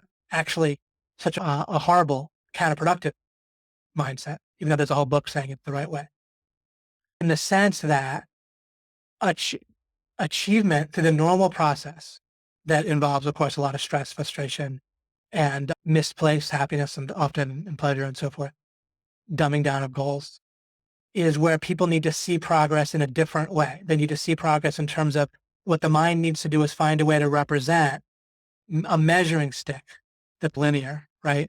Or it's like navigational where you might do some twists and turns, but you're always trying to close the distance to your goal in some way or attract your goal more. You want to see it manifested more. Even with the attraction model, it amounts to the same type of thing where you're trying to see progress in terms of the result seeming closer That's exactly wrong. And that's what's blocking you and everybody is going after goals in a certain way where you're trying to intuitively, it's all about the goal seeming closer. And it's all about it seeming closer to achieve it. That's exactly wrong. That's the other condition. That's the wrong way to go about things. And it took me so long to fully figure out how it worked otherwise. But instead, you don't, then this is why what I do, one of the proofs that I'm doing a lot correctly is that what I do looks wrong constantly to other people because they don't see me getting closer to a goal in a lot of cases. Because you want to fully and utterly disregard that. It's irrelevant. You're not, of course, you're disregarding it. It's not, you're ignoring that whole way of looking at life. You're, of course, not trying to get further from them. You're going to get closer, faster in reality compared to actual reality, compared to the way the world actually will unfold by doing it this way. It'll be maximally fast as well. Why do people set deadlines in a lot of cases? If a deadline reveals itself as a failure condition, they try to eliminate it in some way or meet it or whatever. But if you just set a deadline, why? Because people try to fabricate certainty. Remember when I said apotheosis webinar? It had to do with fabricating certainty as the problem, which is true, right? It's the main block to this. I hadn't figured this out exactly yet, but it's the main block is people are content with fabricating certainty. They call things knowing and they feel certain. That's what the original demonstration. There's a certain thing you pretty much felt certain about, most of you. And if you didn't, in that case, there's other things where probably you did in life. Not that I'm talking about webinar, but there's things we feel certain about, but they're simply not true, right? Our mind fabricates reality and fabricates certainty for us. And what we need to do is get outside of that. It doesn't need to fabricate certainty anymore if we don't see deep hidden assumption is this whole process of needing to make like distance type or manifestation, closer manifestation or closing the distance type of progress. Once you're trying to do that, there's all these other conditions that are necessary, such as representing the goal as something and having an expectation of the route or the distance or what it takes to achieve that goal. So you need to develop a bunch of future expectations, which become like a norm, what you think is normal for the future for achieving that goal, and try to get closer to the goal.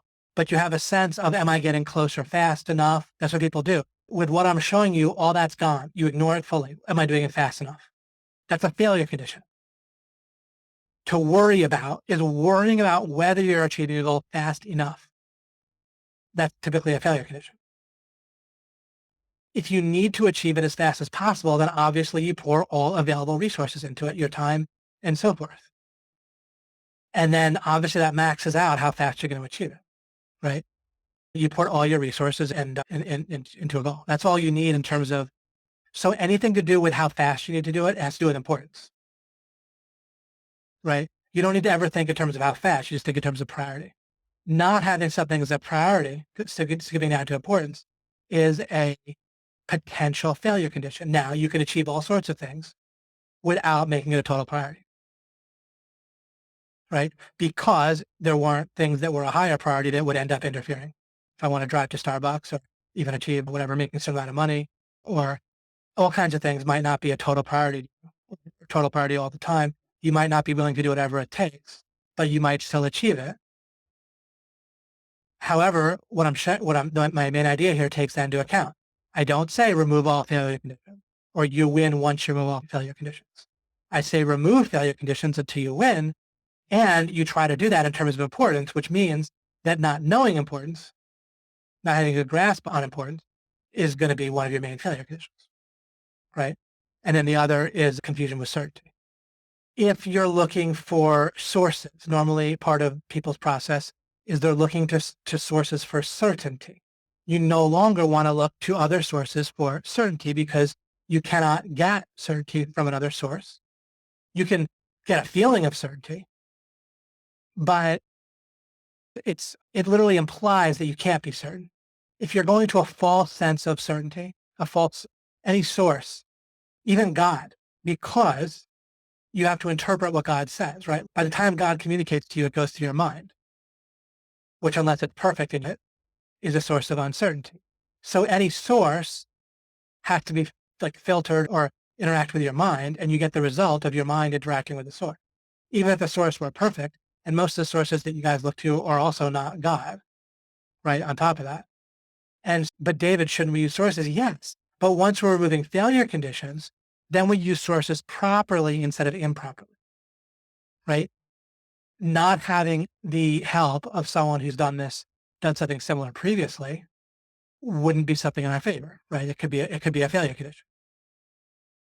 However, relying in the wrong sort of manic over certain way, or needing the recipe that a source gives you to apply exactly to your situation, but your situation is somehow different than theirs in some way, right? It may or may not be relevantly different. The recipe might just work for you, but it might not. But if you're going about removing failure conditions, you're no longer afraid of that. You can use recipes without relying on them in a counterproductive way. You want to say, I need this to work. You don't need anything to work. If your process is about removing failure conditions, nothing can stop you. Nobody can stop you from removing failure conditions. Obviously, you can only remove ones that are under your own control, right? If something is simply impossible for you to achieve, then it's impossible. If it's possible, then isn't it true that if you remove failure conditions, you will achieve, right? Because one of the failure conditions is just not acting, not doing stuff. You won't get planning paralysis, right? A failure to plan adequately could be a failure condition, so you work on removing that. You might say, how do I know when I'm done planning? You don't have to. You just keep removing failure conditions. If you don't know, if you think you might be done planning, then and you're not sure what the bottleneck is, then go try to achieve what you're trying to achieve, and it gives you a sense of the bottleneck. Was it the plan? Was it something else? Bottlenecks are a subset, or not a subset, but a kind of a related subconcept to importance, right? One of the places where, again, you have generally limited resources at any one time, right? In one day, you have 24 hours. You might maybe have an infinite number of days ultimately, but in any one day, you have 24 hours. So you are allocating resources, and you will achieve your win more effectively, efficiently, and so forth, right? By directing those resources where they have more of an impact. Another huge thing that I talk about plenty, but a big failure condition is people intuitively, your mind will determine importance via what I call neurologically closer. Big. It's somebody acting like it's important right next to you. It just happened, right? Think of some drama that happened in your life, either in the past or now. If it happened 10 years ago, didn't it feel more important then than it does now? But it actually had the same impact on your overall life then and now, right? Now, your ability to change things based on that situation might have been bigger back then, so it might have made sense for you to attend to it. However, neurological closeness, how recent something is, how much it's right in your face, how much someone calling you on your phone could have had an offer that you could ignore. Just because someone's calling you, it doesn't make what they're calling about necessarily more important. Unless it means it's more important to them in a way that does translate. Sometimes if something's important to someone else, then that means it's more important to you correctly, because you're looking to get something for them or influence them, or you're working with them in some way, right? But then as long as you judge by impact, and you need to get in the habit of that, that's a failure condition all over the place in your life, right? You can totally screw anybody up just by messing with their sense of importance of things, right? Get them addicted to heroin. And all that, in a sense, all that does is change their priorities, their sense of importance of things. And of course, it'll destroy their lives, right? The more you mess up importance, and you're going to it's a predictable failure condition. It's not always wrong. Neurological closeness is not always wrong, but it's not always right either. Impact is the correct place to look. Doesn't mean you'll know the exact impact of every action or investment or issue that you have to deal with. But if you think about it in terms of impact, you'll constantly be more accurate than just feeling it from neurological closeness. And your feelings will get more integrated and correctly. The more you look at importance in terms of impact, the more it'll get wired up in your mind. You can never achieve certainty inside of a frame that you're don't have under control. If you don't know your overall goal in life, you can't really have a good sense of sub goals, I would say. I don't know if I'm illustrating this that well, but there's another way to put it is you would need to know all the factors in order to know that something's going to happen. It's a little bit big or abstract, but even like with ranking a website, right? Then we're getting a client. In either case, what you do like on the page of the website or in the moment, um, there's contextual factors that you would need to be aware of or get right as well. You can't, or same thing if you're talking to a potential client, you can't just assume the frame is the same as what you assume it is in your mind in terms of what they want, what they're thinking, what their impressions of you are, what they think of men, women, people your age, people your ethnicity, and so forth, right? All those things are out there in the context, and both for certainty and importance will tend to, and I could put context up here as well, uncertainty, is in order to get there, you often need to pay attention to more than what's right in front of your face. But your mind will make, that would sound obvious, but it's not, because your mind makes you feel like the stuff that, like the content, the stuff that's in the box, because your mind is trying, hear this, your mind is constantly trying to fabricate certainty. It's very possible that it'll mostly stop doing that as you give it a better option of seeing how to make progress in a different way. But, oh, the heck? Somehow I duplicated that. All right. So your mind is trying to fabricate certainty in a false way, in a way that, again, that's what fabricating means. It's trying to make certainty out of thin air.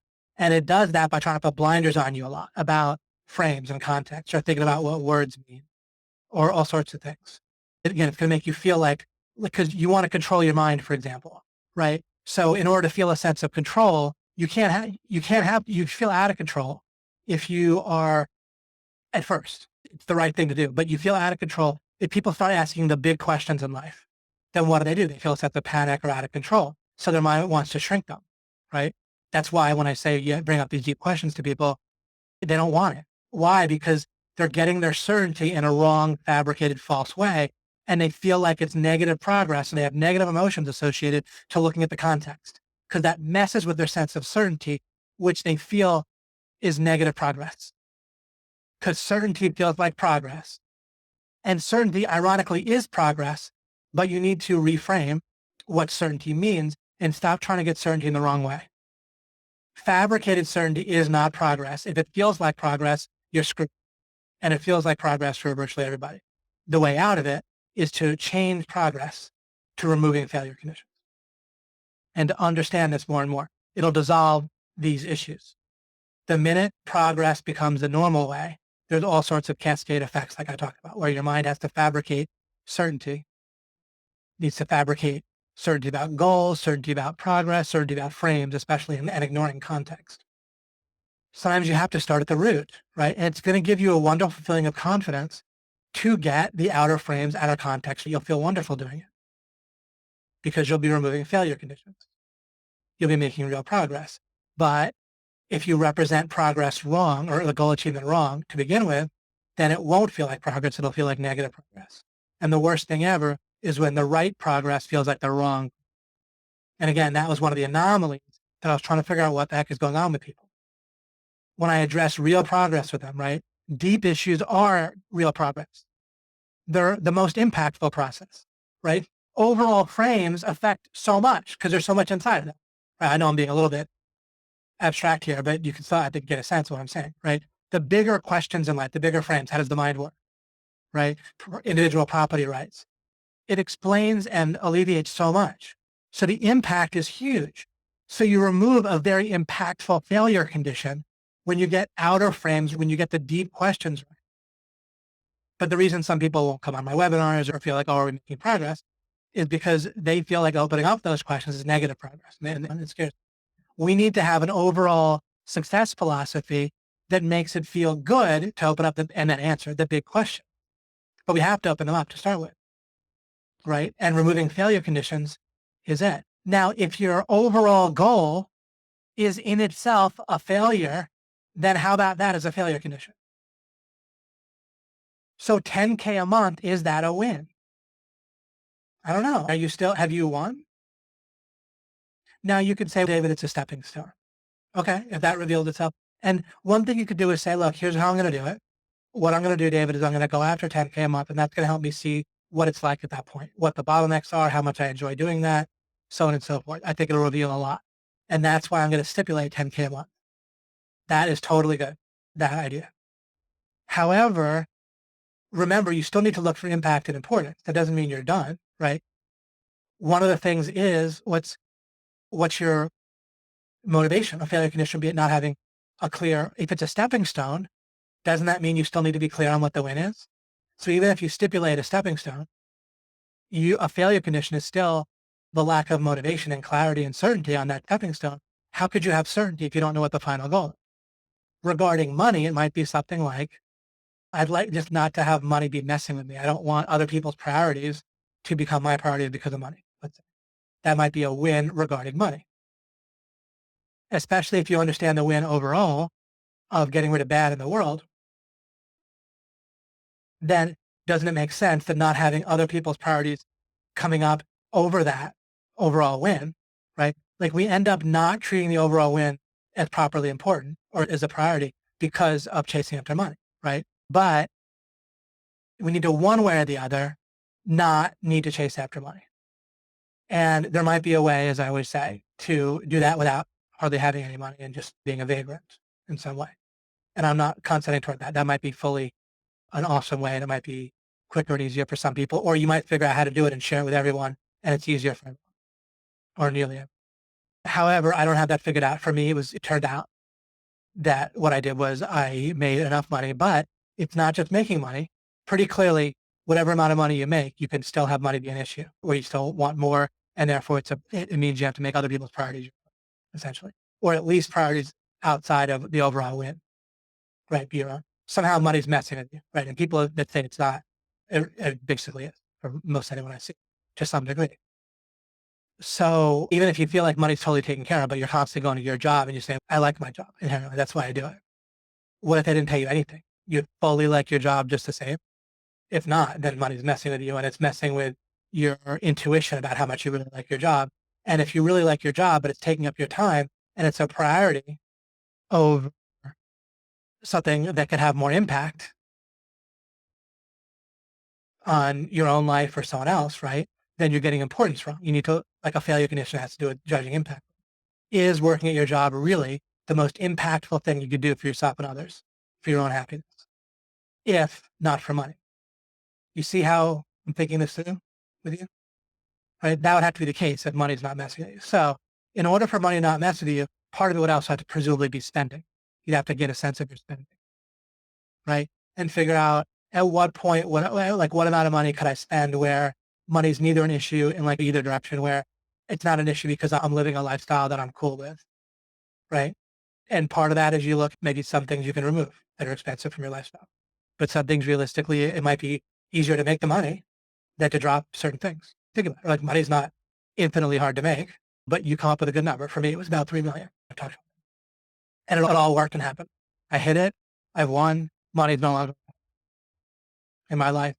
It's done. The OMG is a factor because a lot of people are affected by it and so forth. But that's a separate. But I can testify, like it worked, and it's very motivating, right? Something constitutes a real win that reveals itself, and then stepping stones are more clear, and I go after the win. I'm just only interested in winning, don't you see?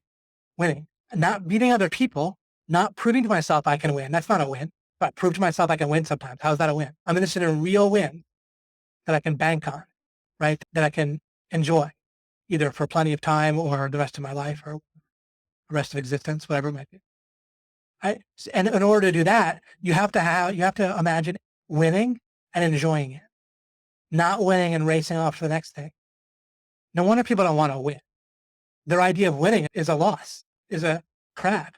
Oh, I win, and then the next moment I'm stressed out and chasing after something else. My idea of winning is you just win and you're just like sipping a martini by the pool. I wanted a marriage relationship where it was ongoing, wonderful, without a negative sort of effort. There's actions I take, but actions can be effortless, right? And within any kind of realistic parameters, I've achieved that, right? And to a very different degree than people normally do. It's not like I can enjoy the win Like a lot of people, they think they want to they get married, but then they haven't won, right? Like things are still screwed up and there's a lot of effort and they're afraid. And so, right, I envisioned something that was a win. That was like at least a strong, constant positive, realistically, right? Something that involved another person and yourself, and I'm not fully in, have all my ideas straight and so forth, but essentially a win. And I still want the win, the full win, right? I'm not trying to change a near win into a win by dumbing it down. To the extent that something isn't perfect, I still want it to be in an ongoing way. And then just to enjoy that, right? A win is something that you can just, doesn't that feel good to imagine a win is something you win? You just sit there and you won. Day after day, that same exact win that you already got juices you.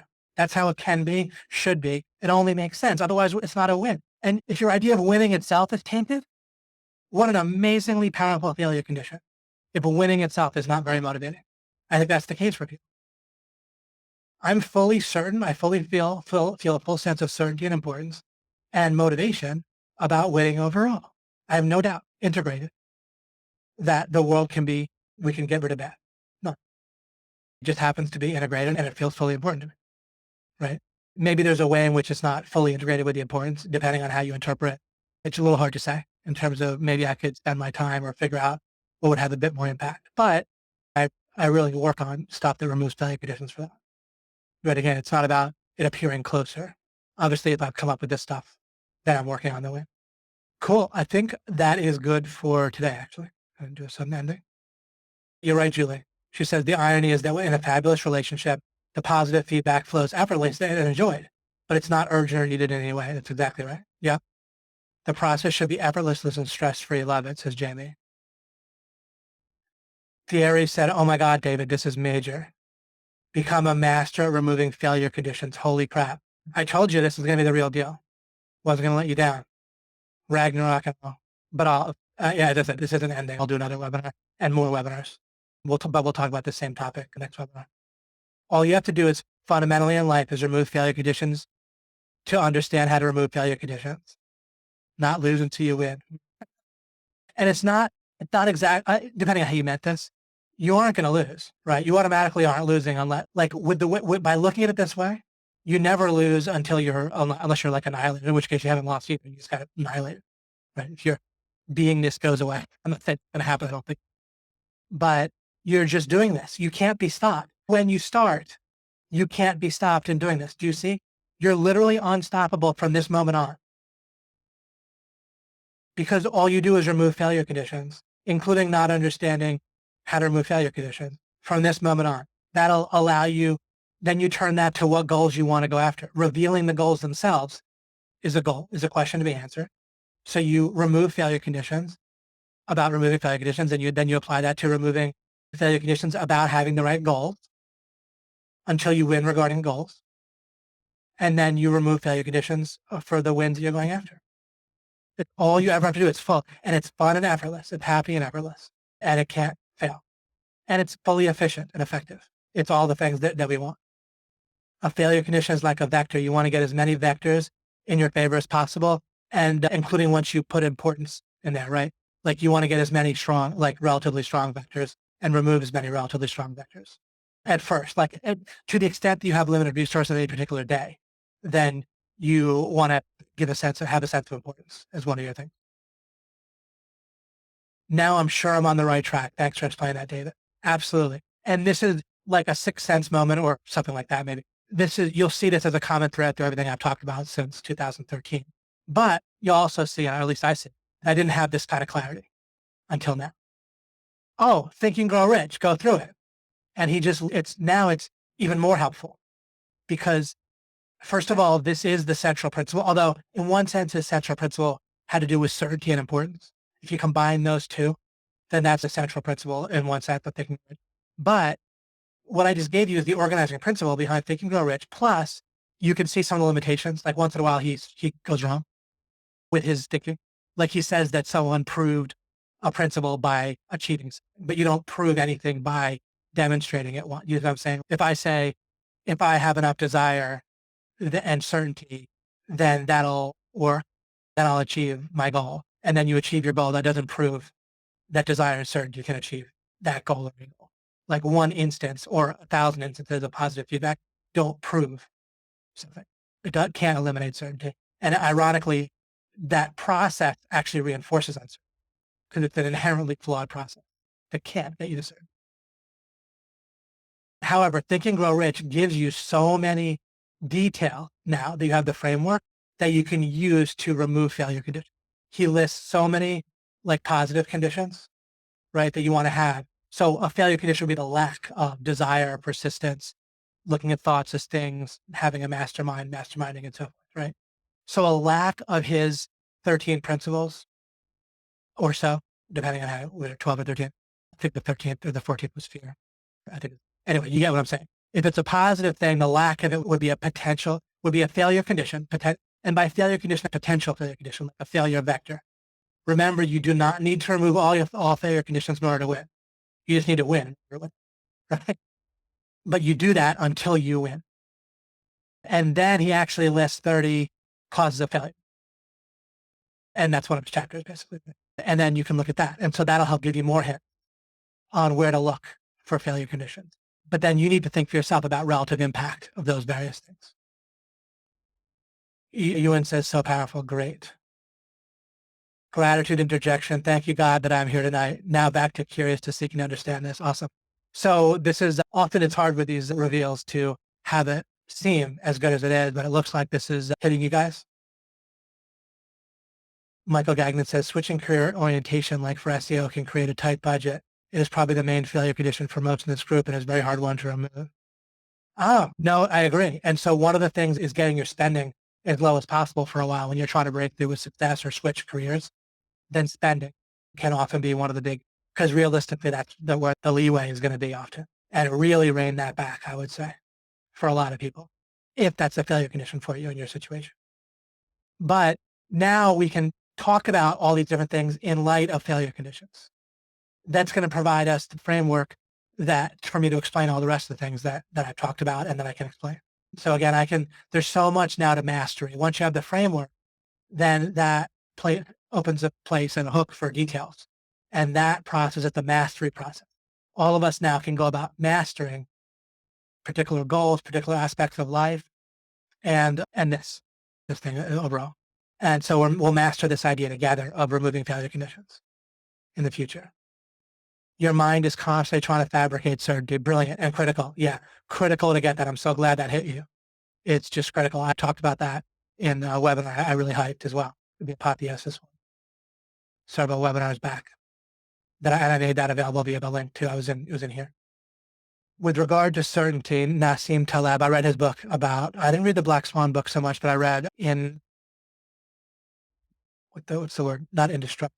It was a very cool book. Remind me the name of his second book it wasn't indestructibility. It was anti-fragility, anti-fragile. A great book. But yet a person, again, who hasn't taken it this far. Called Our Inability as Humans to Predict the Future. He called the Black Swan Phenomenon. The Western world had always assumed or known that all swans were white until a breed of black swans. What had been certain was suddenly uncertain. But it was fabricated certainty based on having so many instances of the brain's kind of fundamental default mechanism has to do with first creating a little sense of the world with imprinting and a little bit of the stuff that's programmed in to start with. Then having a system of expectation and feedback, and expectation failure or expectations are met. The more an expectation about the world is confirmed, and it goes about trying to confirm expectations, it marginalizes and deletes things that would disconfirm your expectations of the world, including outer frames, makes you kind of put blinders on. And then it tries to get you to fabricate a reality and certainty based on that.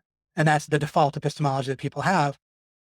And even when people think they're breaking out of it, all they're doing is breaking out of a small box into a bigger box, but their overall life and thinking is still in a box. Can you give another example or two of identifying and removing failure conditions? I'll try. Is there a way we can directly message you, David? You can try Facebook Messenger. You can write to Mike too. He'll usually pass things along. And there's someone that asked me a bunch of questions. I'll actually get to that. But there was a way that I was just pushing and pushing to get to this point. And it's really going to be different for me now that I've gotten to here. Because this is a very different type of clarity and the framework now, the unifying principles there.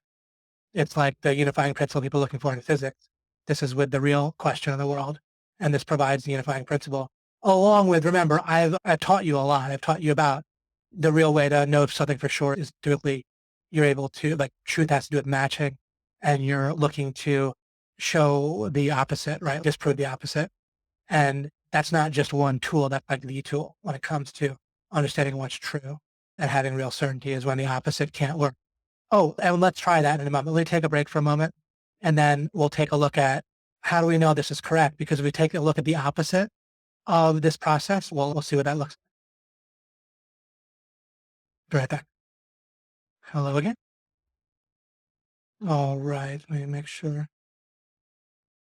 Yeah. Let's take a look at the last thing we'll do here. And I'll do more examples also over time. Oh, here's anti-fragile. Great. Did I just do a mic drop? That's pretty funny. Brilliant. Thanks, Dave. Fletch says, my mind is already going to SEO and failure conditions and a lack of traffic. That is at an action threshold is a failure condition for so many businesses. Oh, a lack of traffic. Right. For businesses, it's a failure condition. So we remove that. Oh yeah, this will integrate. You're very welcome. This will definitely apply. As you remember, we're starting the mastery process now. We're at the beginning of it, right? Together. Now, a lot of things will rapidly come together, probably for people that have been listening to me for a while. And then otherwise we'll be covering more and more examples and so forth. This is all my training is about removing failure conditions. That's how I did OMG. I just didn't know how to describe it at the time. And I knew that it looks wrong to people because I don't go for making progress look close. And that's the only way people typically look. How much money we're making this month, and we need growth, right? Do you see how growth is not relevant? You need growth when? If not having growth is a failure condition, then you need growth. But fabricating the idea that growth is needed is a failure condition, meaning that if you have a bunch of partners or yourself and you need to see more money every month, then that itself is a failure condition because you're going to make decisions for that instead of removing failure conditions, right? Like, again, needing to see progress in any way except for removing failure conditions is in and of itself like the major failure condition because it fundamentally works against what you need to do, which is remove failure, right? Obviously, the actions and the decisions you'd make if you're trying to just make more money next month is not the same decision as you would make if you're trying to remove failure. And real progress comes from removing failure conditions. And once you feel it, once that's integrated, right, for you, where you feel that sense of happiness and progress from understanding and removing failure conditions, right? Of course, it starts with understanding, right? What is a failure condition? You understand, you remove, it's just all, you're getting juiced by exactly the right thing in life. Is it relatively simple to ID and remove? Here's the thing. It's literally effortless. As soon as you flip a certain switch. See, I knew there had to be something that couldn't be stopped, that wouldn't take effort, that we could do as beings. Effort comes from what? Conflict. Comes from overcoming friction. But there had to be something frictionless that we do as conscious beings. Something where we can't be stopped, where we won't basically get tired and so forth. Our body can get tired, but we don't have, there's a way that it's effortless. And so when you understand this and you understand you can't be stopped, you're not conflicted. And so it's like something that's on or off. So it's simple in that sense. Like it might look complex. Like what I do to design OMG might look complicated, but understanding it from my point of view as removing failure conditions, that wasn't a complicated process. And it was just super easy. Decisions were constantly easy for me. And no one else knows. That's why no one to this has been able to copy it, but I'm not trying to keep it a secret. I'm doing this webinar and it's open, but this is what's lacking in people trying to copy OMG. And again, it's why it's really just something crazy. OMG's success is literally got to be like 50 to 100 times greater than any comparable type of business or even incomparable type. I mean, anything. Anyone trying to do anything similar, allegedly. But I didn't do that by trying to be the best. The best would have been like 20% better than the second guy, right? Think about it, right? If we were 20%, if you swim 20% faster than the next fastest swimmer in the entire world, then that's nuts, right? That's incredible. If you have 20% more money than the next richest guy in the entire world, then you have a massive amount of money. But by doing it this way, that's how ridiculous this process is.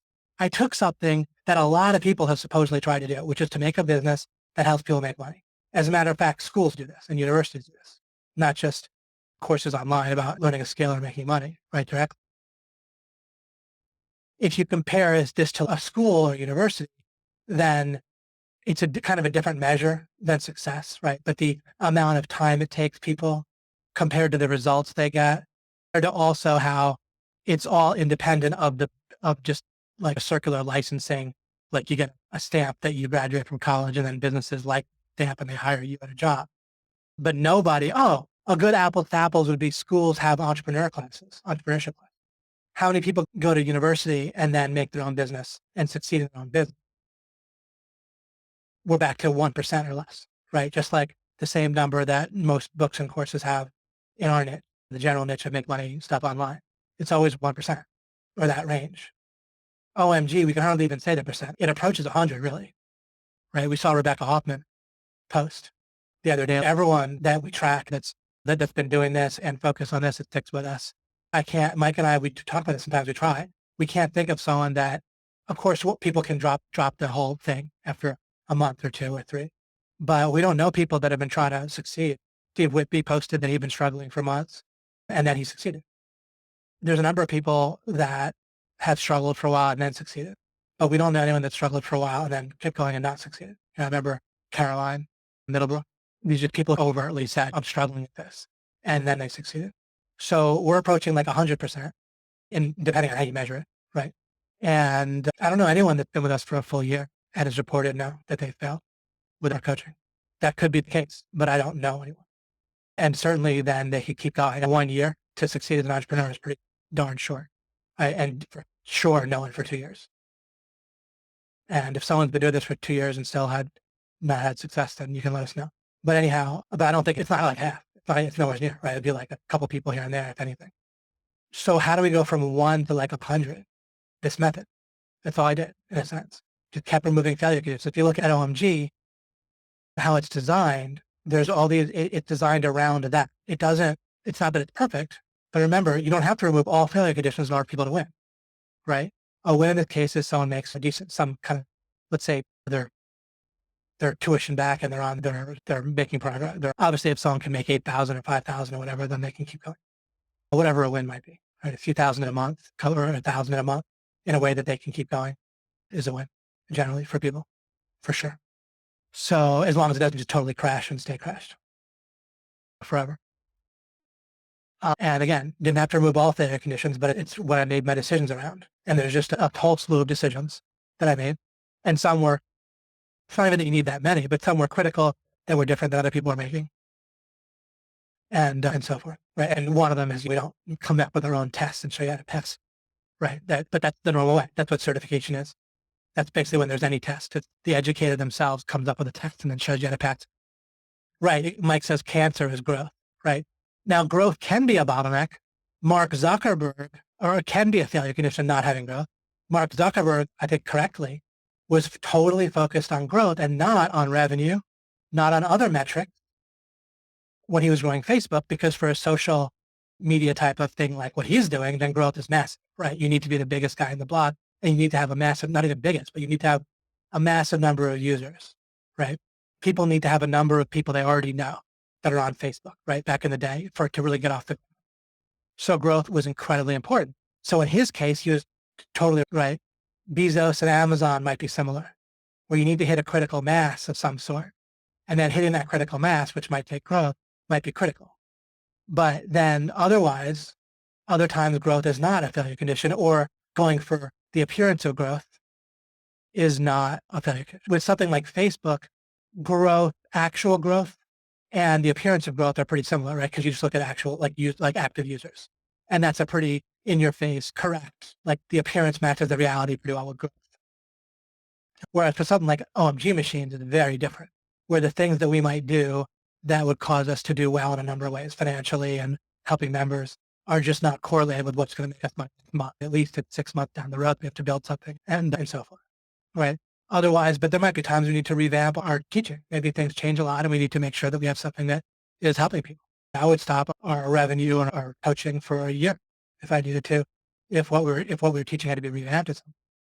Of course, we revamp and update as we go, but I'm saying if it needed to be fundamentally redone, then I would do that. I couldn't do that if I was tracking monthly figures. David says, beginning to see how the many pieces in the 90 some odd hours of alchemy fit together. Wow, that's awesome, David. I'm really glad to hear that. Faye said, this is what I want for decisions to be easy and effortless. Absolutely. And this way you won't be having to fabricate certainty or come up with things to feel certain. It was earnings reports. I have the receipts. Ah, that's great. Exactly. That's the new terminology, right? Receipts is like proof. But just so you guys know, it was a good way to communicate it than like Long uses about 50% for earnings report, 50% for profit. But what I did was it was actually a boundary. It wasn't like 50% for earnings reports. I needed to make money. And then, but if I was, there's an absolute boundary that it had to be, that I was going to build it in a way that it was going to work for people, whatever the product was. So in essence, I did it 100% for money, 100% for it to work. Then another way of putting it. They're both cut full boundaries in a sense. Although we even see now when money is no longer an issue for me, I'm still here to help it work for people. So apparently, yeah, there was more of a boundary, but ultimately I'll leave it. I just want to leave a very working, good situation for the rest of the people to carry on. And then I'll still be around doing my stuff and follow that. But I might be a little bit more disassociated from OMG over time. But only I'll make sure that it's all working wonderfully for people. This was is a great way to bring it together. Thanks, Faith. I'm so glad. All right, let me write tax law drives the need for growth, which is often counterproductive. True. Exactly. And when it comes to like taxes and extortion, that's just an absolute. But what keeps people from going with what should absolute should just win out. That's one of the failure conditions is if absolute don't win out for someone, then that's a major failure condition. But I think I'll address that separately and specifically on a web, but it's a huge deal. It's part of what I opened with, but I'll bring it around. But again, there's things we need to develop, but also I have talked about them in the past. I think that this will resonate with people, this new unifying principle and framework, where the other things I talk about will make a very different type of sense now, where they'll really feel important and you'll understand why I'm talking about them, and so forth. Okay, let me address what I was going to say was, let's take a look at what's the opposite of removing failure conditions in TWIC. That would be ignoring failure conditions and having some other way to go after goals, which is realistically going to be the appearance of progress. And you're ignoring failure conditions unless they mess with the appearance of progress. So should we ignore failure conditions and just go for the appearance of progress, the feedback that we're getting closer, right? Or should we proactively go after failure conditions? And should we be frustrated anytime or angry or stressed anytime when we feel like we're not getting there as fast as we could, right? Remember, if we don't measure this way, we need to measure some other way. And that other way is going to involve, now I don't know if it's an exact opposite. Practically, the other alternative is like, and I developed the alternative for a while, right, with you guys, so you can really see and feel it, is there's a whole bunch of parameters that go together with needing the feeling that life is about feeling and seeing progress. Ironically, we still get to feel and see progress. Now we get to do it even better while it's actual progress, because you can get to where you feel and see progress from removing failure conditions. But we can see how by ignoring failure conditions, and that one of the things that people would do is they adjust the goal themselves, right? Like in order to, I know, generally speaking, life would be about like achieving goals. I'm going to need to think about this. It'll be one of the things maybe I think about before next week is what really is the opposite. I thought about it before, but it's not coming out very clearly or glibly right now. So we'll give it a week and we'll take a look at it from the standpoint of the opposite. But I think even from a glance at it, we can start to see how it really doesn't make sense to ignore failure conditions, right? Another thing I could say here is attend to failure conditions. And so then we say, don't attend to failure conditions, right? But I guess someone could say, what if you looked at success conditions? So what if we said, let's add, this is actually got to where I wanted to get to. So what if we said, add success conditions or attend to success conditions? I'm not going to claim that's exactly the opposite. We could make it so it is, I think, but I'll just be careful with that.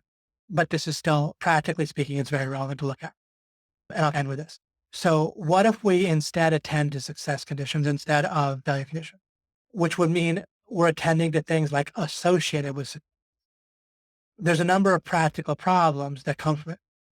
The problem is if there's failure conditions that are going to lead to you necessarily failing unless you deal with them, then you can't outweigh that with success conditions. That's the fundamental principle at work here, is that no amount of success conditions, no amount of pickup lines and listening and great meals can get someone to go out with you if they're just absolutely not for some reason.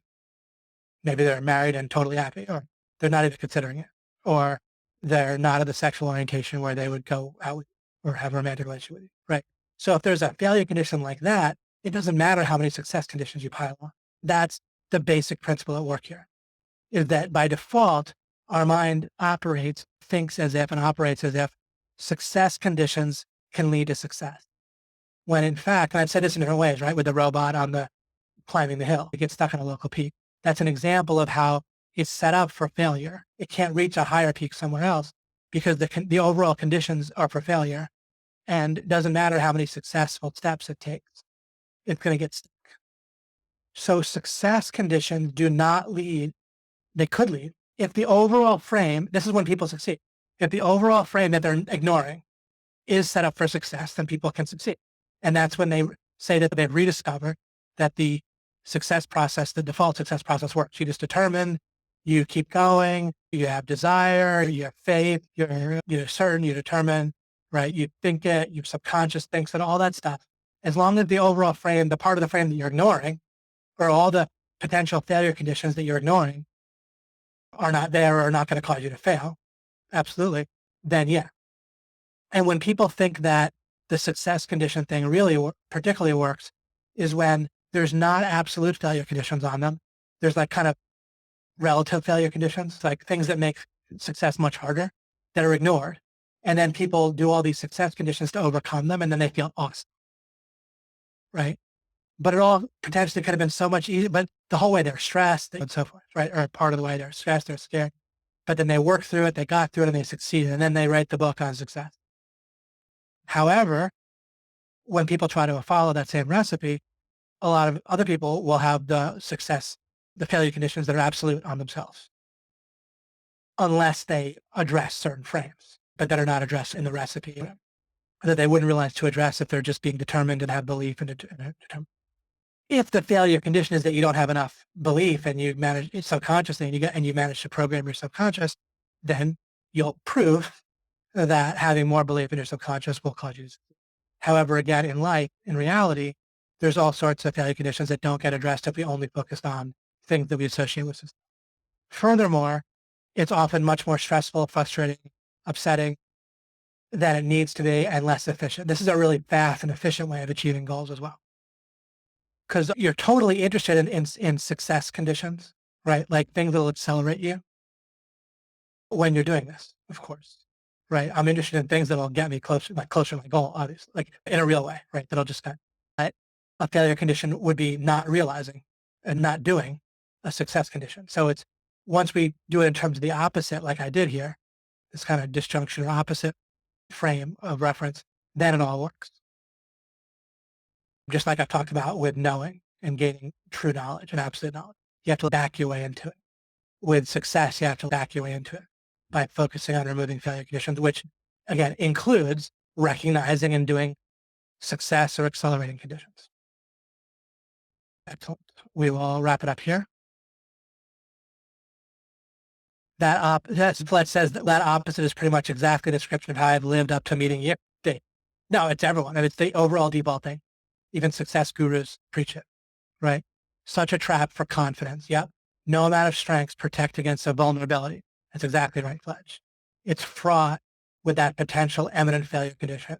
Or again, you miss out on something that's making your journey so inefficient that it becomes like not worth it, the return on investment, or sometimes it's a vector against you. It might not be an absolute failure condition ultimately, but you have to put so many resources into winning despite that failure condition that it would have been much more efficient to recognize that, to ask that difficult question, right? Fletch said, now I just need to beat it into my brain that good enough is a contradiction. Good enough is fine if it's all you need to get over a threshold for the win. That Fletch? However, it's good enough is not fine if it's a failure condition. You need to understand whether good enough in a particular instance. If you're getting over a barrier or a threshold, if you're a runner jumping over a hurdle, it's good enough if you jump over the hurdle in one sense, right? In another sense, you achieve perfection at getting over a threshold. If you reframe perfection as over a certain threshold that needs to be reached, then that's right. Then that can take care of both perfection and good enough. When you see the world in terms of thresholds, and winning is an example of seeing the world in terms of thresholds. You have to get over whatever the real threshold is. That is both good enough and perfect. And if something can be better than anyone's ever done before, but if you do that and you don't get over the threshold you need to win, it still isn't good enough. Ironically, you can be the best in the world and not be good enough if it's not getting you over the threshold you need to get over, right? So you don't think in terms of better, best, relative, and so you think in terms of what do I need to get over the threshold? What do I need to win? Notice behind the scenes, Fletch, you don't hear me saying, I want to be the best. I want to be the best in our niche. I want to be the best at helping people succeed. I want to be the best at making money. I want us to be the best SEOs. I don't say best, right? For me, it's about winning. It's not about being the best. You can be the best and lose, or you can not be the best and win, depending on the win at hand. Am I the best, most attractive guy in the world? No, of course not. Although if you said yes, then thank you. But that's a completely ridiculous question. That's a ridiculous way of thinking about it, right? To win in terms of a romantic relationship or a lifelong love relationship or marriage or whatever, then you don't need that at all. You don't need to be the best, right? But you need to exceed a different thresholds in some way, right? With the person that you're creating a relationship with. Tim Stacy Dunn, I've always learned by failing. I just do everything wrong until I get it right. You don't need to fail so much. I've talked about this where people often, they say they learn from their mistakes. And I say, sure, learn from your mistakes, but you can learn twice as much from your failure. If you focus on success, normally we're not allowed coldly to think about our success and dissect it and figure out what is it that caused that success, right? So I can duplicate it. If you learn twice as much from success as you do from failure, you don't need nearly as much failure. So think about that as well. You don't really need to bring a lot of other people's teaching into this framework necessarily. Dave Keys, in a way, this comes completely full circle for me. When I had my best success while understanding and removing and avoiding negative vectors, fundamental. Absolutely, Dave, you're going to be fine now. You're going to crush it. This is it. Some of you are already in a place where it'll make sense for you to make $100 million over the next few years. For many of you it won't, but for some of you it will. So I'm looking for the 9-figure earnings reports. It's not my only goal, but I think a number you can do that with this, just depending on your overall situation in life and what works for you and stuff like that. Julie says, so enlightening to have this missing piece of the puzzle from work such as Think and Grow Rich revealed.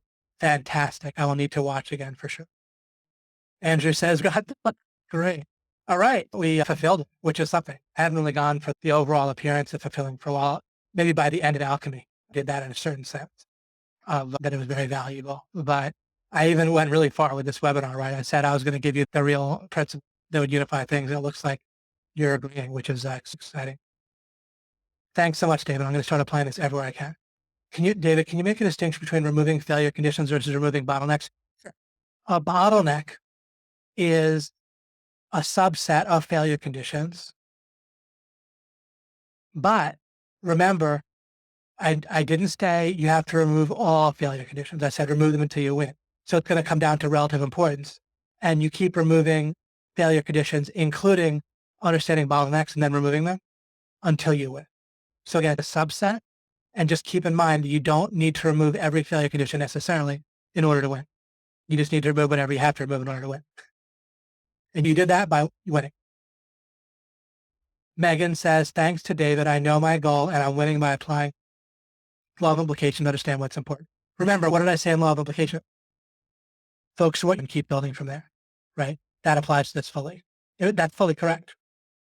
It just didn't bridge it enough for people. So I've been trying to explain and bridge this principle, I think, especially as I develop it. But I think you can already see how this is going to be able to be developed to where we need to go. So many breakthroughs, Megan says. Decluttering. Yeah. Decluttering is an example of removing failure cues. I've talked about that plenty and why. Now you can see, you can look at Think and Grow Rich, but you can also look at my own teachings and training and show how it's constantly I'm showing you how to remove failure conditions, including fundamentally not having the question of epistemology, right? That's the overall frame that we're screwed if we can't know anything absolutely. then we're screwed. And so it's an overall failure condition. Mike says, David specifically had me write best out of our OMG emails and such because it's such poison. You won't, for example, hear me saying Greg Morrison and so is like the best, right? Yeah, exactly. I'm the best implies scarcity and limitation, and imitation is the best. Remember, again, OMG, we could say is like 100 times more successful than other supposed attempts at what we're trying to do. And so even 20%, 100 times more successful. That's 10,000%, right? 100 times. 10 times is 1,000%. So that's 10,000% better. Not 20% better than the best in the world would be amazing. But we're like 10,000, right? Percent if I have my thing. Yeah, Jamie, you might be able to do it. For some of you, what you're passionate about. There's something I'm going to develop for you as well soon, which I realized that I talked about perceived value and I've talked about being careful about trying to profit from your passion and what you value. But really what you want to look for is the differential. This is going to be profound. The differential in the perceived value to someone else and how cheaply you can make it or get it. And if you're passionate about something and you like it, then it's cheap for you to make. If it's a service, then it's like inexpensive in a certain way for you if you're passionate about it. You see what I mean? I'm personally not necessarily passionate about something that people will pay me directly for. I am passionate about this, right? Maybe people will pay me what they'll pay me, and I don't want to put much of a roadblock in their way in this case. However, with a number of you, you're going to naturally like something a lot that people will want to pay you for.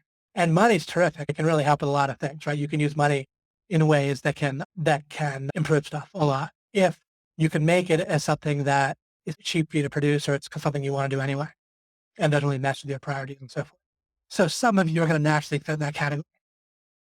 Just like some of you are naturally physically strong. Some of you are naturally very good looking. I realize that is theoretically subjective, but somehow it's subjective, right? In a way, being good to some degree. Just some people have different talents, different strengths, different things that they're lucky about in those ways. Or I don't know if whatever you call it luck, if you don't like that word, use something similar, but you know what I'm getting at. So some number of you can hit the 9 figures. And with this method, whatever you could do, you will do, regardless if it's good. If it's a good stepping stone, not just could, but if it's something that's going to be good for the world, good for you to do. And maybe it's potentially good, you could do it and see how it works out. Do it for a few years, get to 100 million and see how you like that. But I expect to get some 6 to 9 figure earnings support from some of you guys, because this is really the thing. This is the unifying principle, the fundamental question. $100 million digital agency. Yes, yes. Okay, my money's on. I would say it's more likely than not that you'll hit that at this point with what I've shown you and with you inherently. That. I should shade this statement from I hope to I know because there's no failure. The only thing you might not know is whether it's like a golden overall is going to make sense for you to go after given the thing. But for now, you can certainly stipulate it, and unless there's some like clear reason why it's false, you can go for it unless you're certain in a clear way and like objectively certain that it's not going to make sense. You want that, Dave Keys? All right, Dave. Excellent. I'd love to see you do that. I think you can for sure.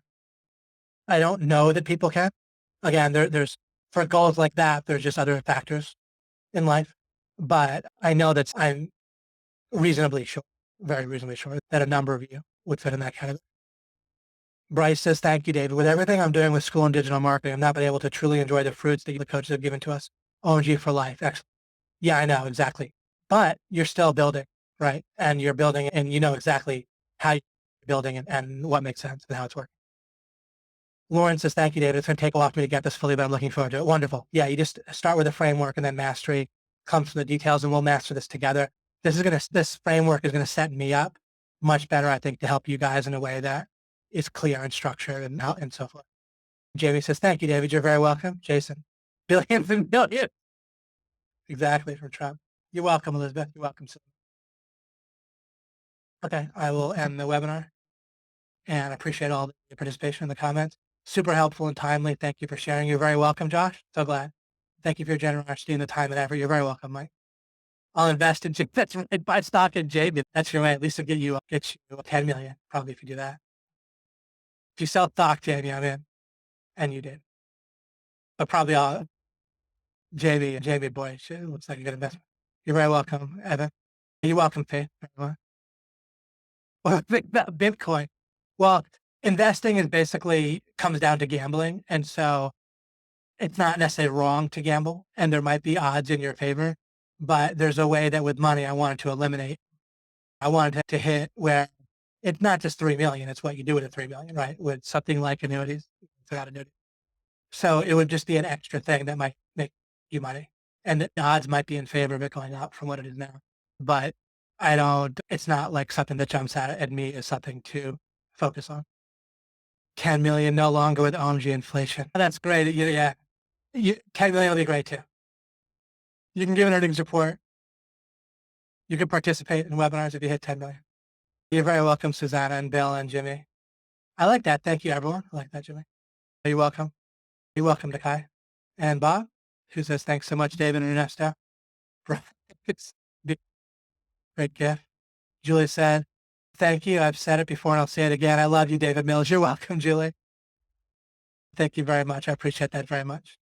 Webb says, thank you, David. Brian says, thank you, David. And Mike says, thank you with a Q. Did you find that, Mike, or did Cassidy find that? Andrew, you're welcome, Andrew and Zach and Diane and Cody. This Fletcher says, thanks. We got 2 Fletchers on here. And Henry, very interesting webinar, ready to continue removing failure conditions. Makes so much sense. Ding. Excellent. Great. Do you see how you can see this type of progress? It's visible, removing failure conditions, so you can enjoy it, and yet it's correct. Instead of seeing it in terms of closer in some way or more manifested or fully manifested, you get to feel it and enjoy it while you're actually doing the right thing finally.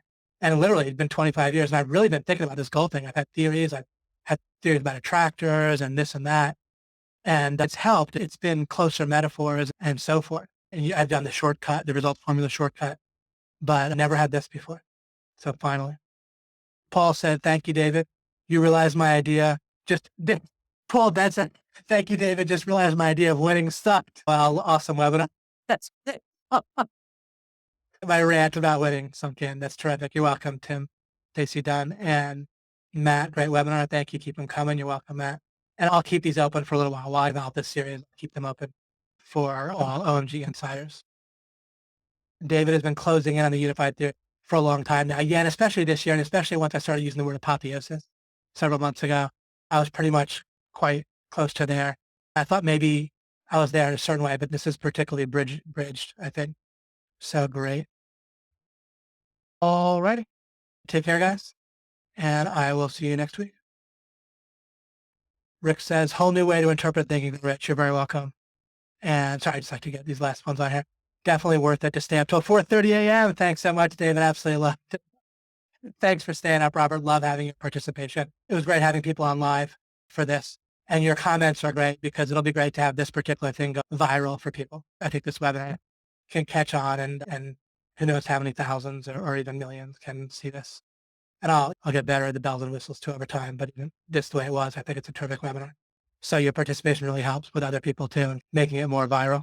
So thank you, even just the comments. So I appreciate that very much. Thanks for all the nice comments, the feedback to help other people as well. Billion from Cody, great. Awesome. Okay, I will exit now and see you guys next week. You're welcome, Robert.